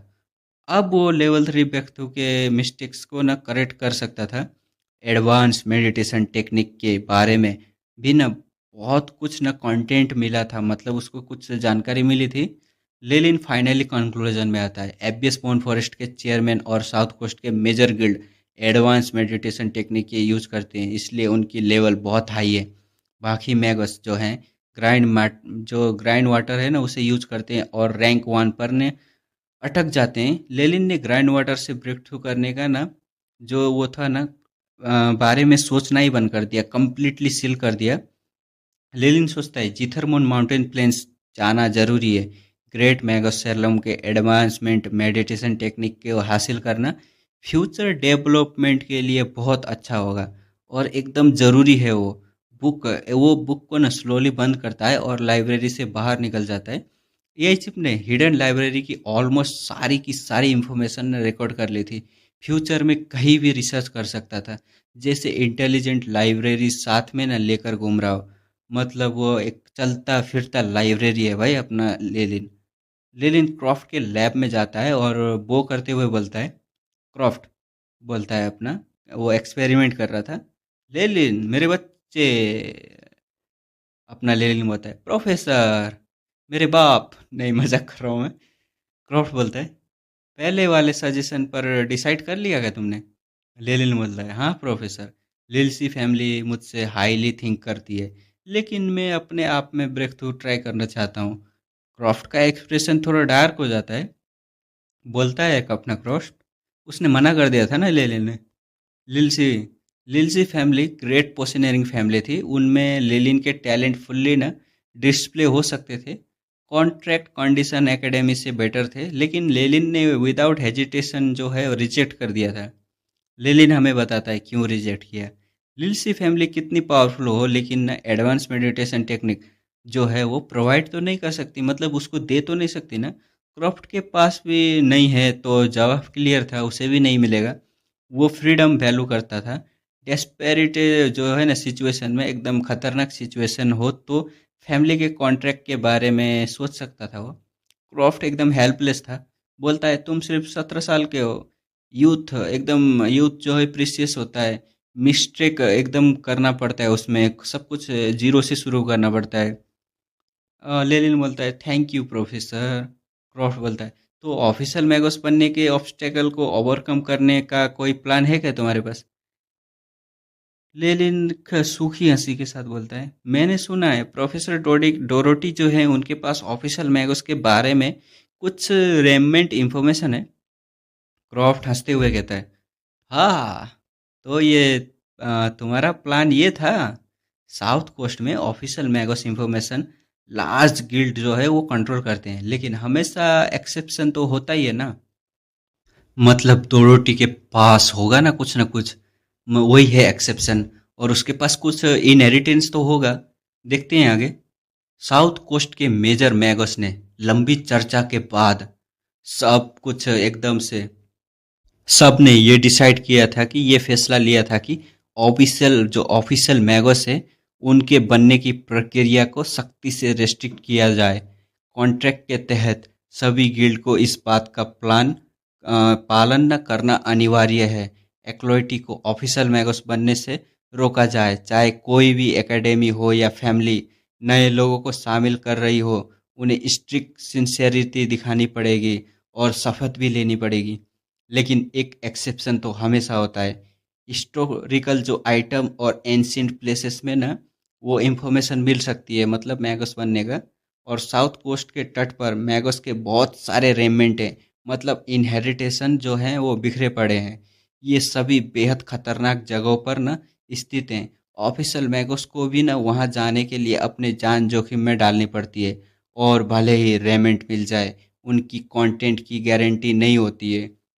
उदाहरण के तौर पर लेनिन खुद पहले कितने सारे रिसोर्स और एफर्ट लगा कर भी ना कुछ भी नहीं पा सका। ये बहुत कॉमन बात है। लेकिन अगर कोई मैगस एंशियंट रेमंड ढूंढ ले और वहाँ से इनहेरिटेंस या प्रीशियस रिसोर्स हासिल कर भी ले, तो वो एक नई लेजेंड की शुरुआत हो जाती है। मतलब हासिल कर लिया तो लेजेंड की शुरुआत समझ लो। इनहेरिटेंस इतनी पावरफुल चीज़ होती है।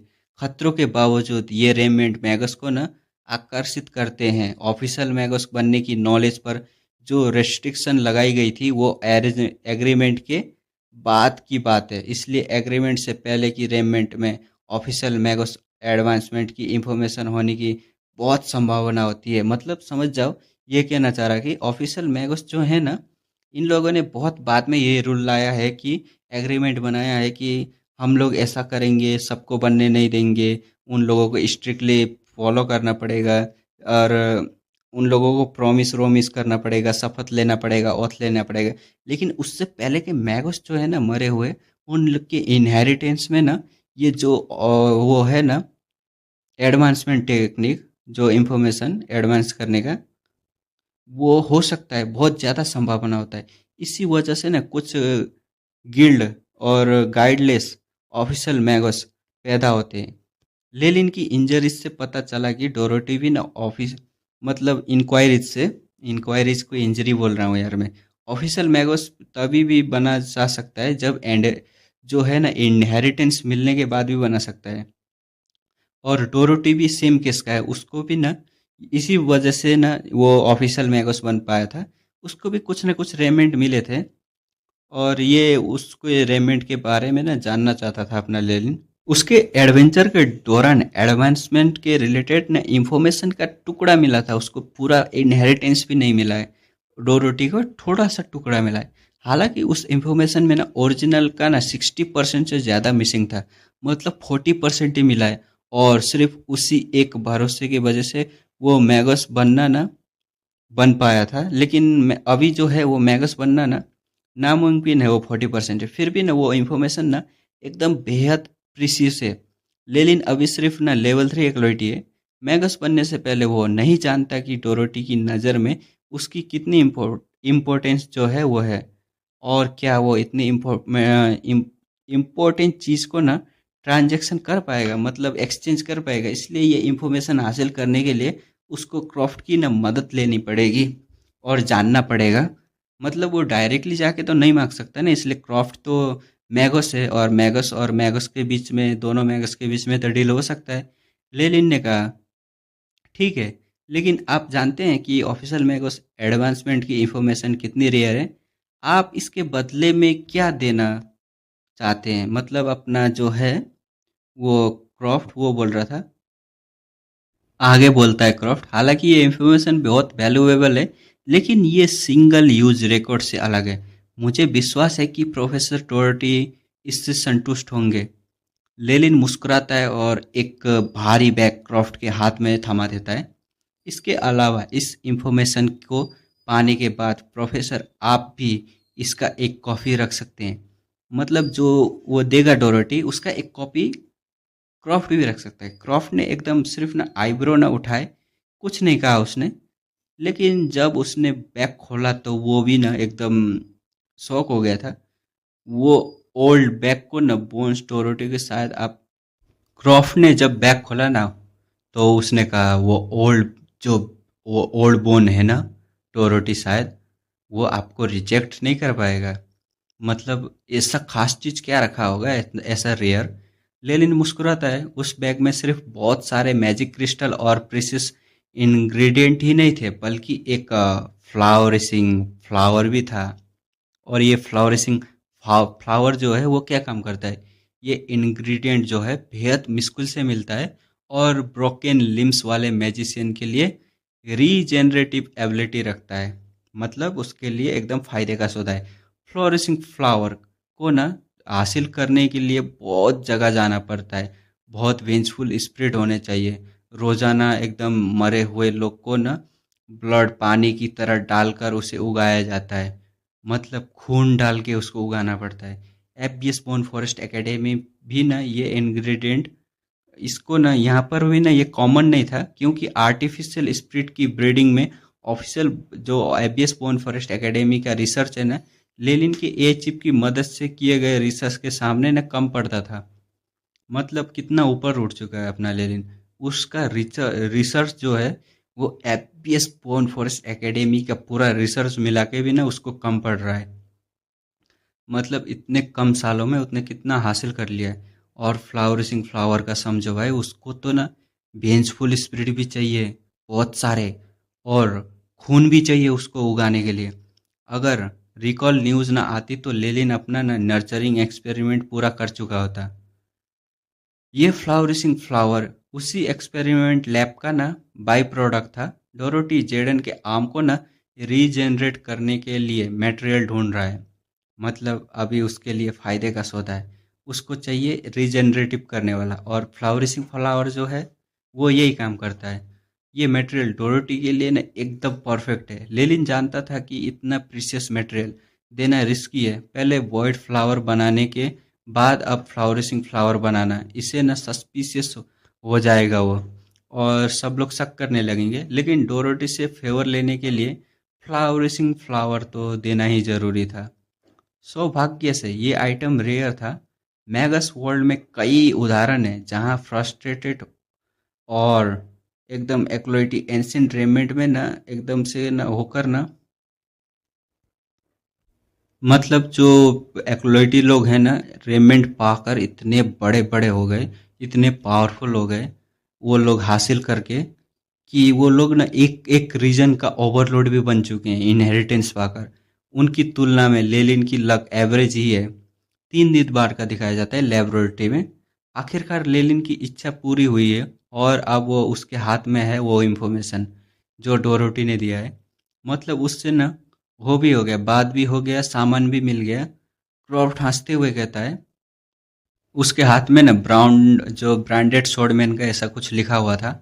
लेलिन थोड़ा सोचता है और बोलता है, क्या है ये? इससे मुझे मैगस बनने में मदद करने वाली चीज़ है क्या ये? वो थोड़ा ना कंफ्यूज हो गया था इसे देखकर। क्रॉफ्ट ना जो है वो हंसते हुए बोलता है, जब मैंने पहली बार ये पाया था तो मुझे भी ऐसा ही डाउट हो गया था, लेकिन डोरोटी ने मुझे एक्सप्लेन किया।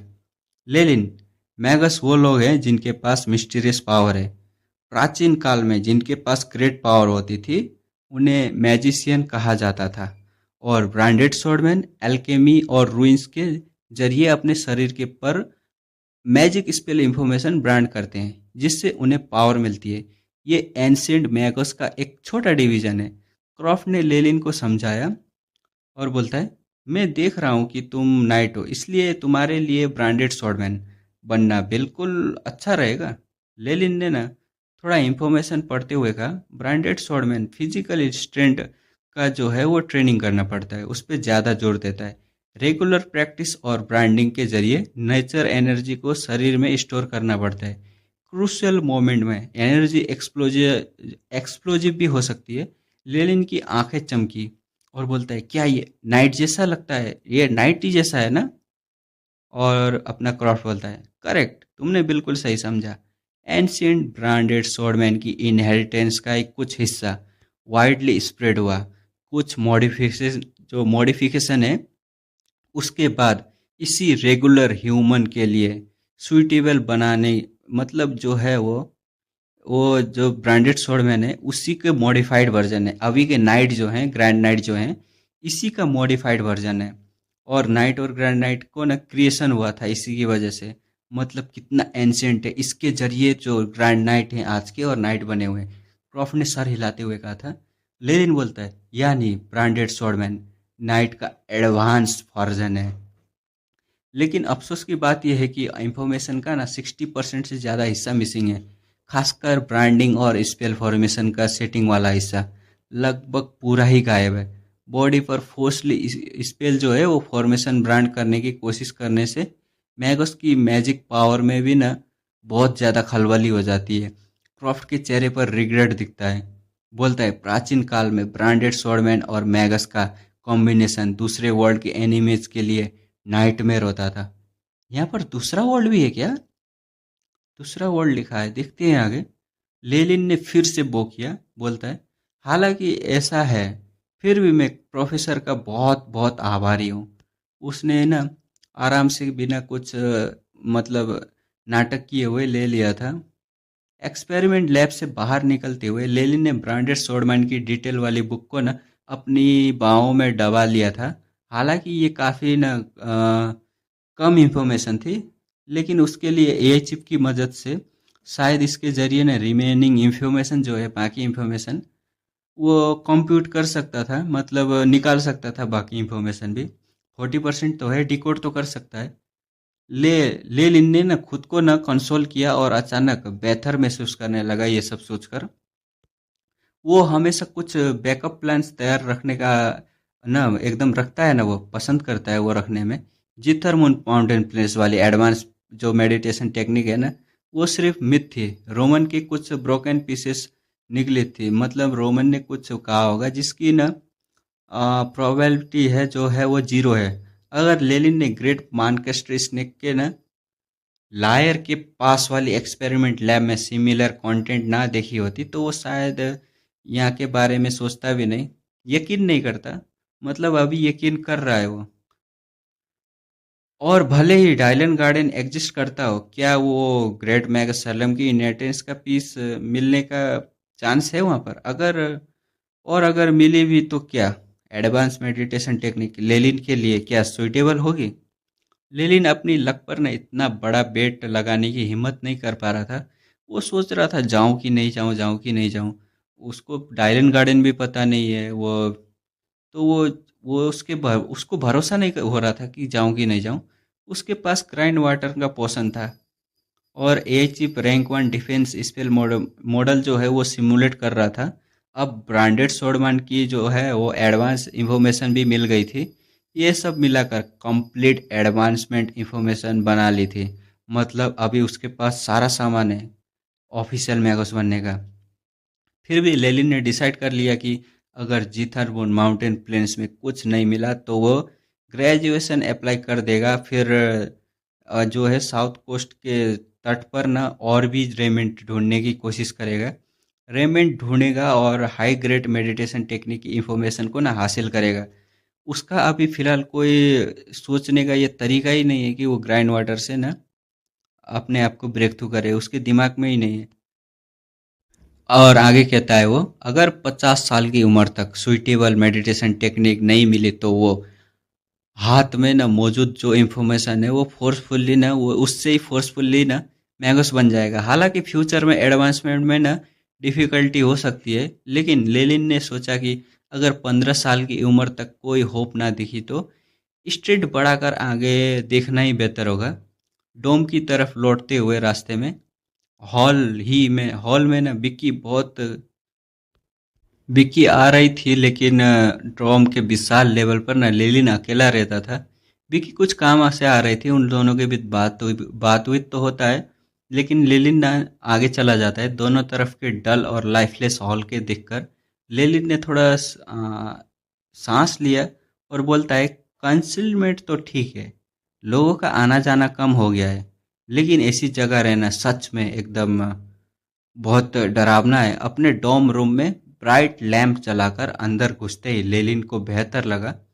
सिंपल एक्सपेरिमेंट लैब में जाते हुए लेलिन ने मन में सोचा, यही चिप रैंक 1 स्पेल मॉडल की सिमुलेशन प्रोसेस क्या हुआ उसका, और ग्रैंड वाटर की सिमुलेशन।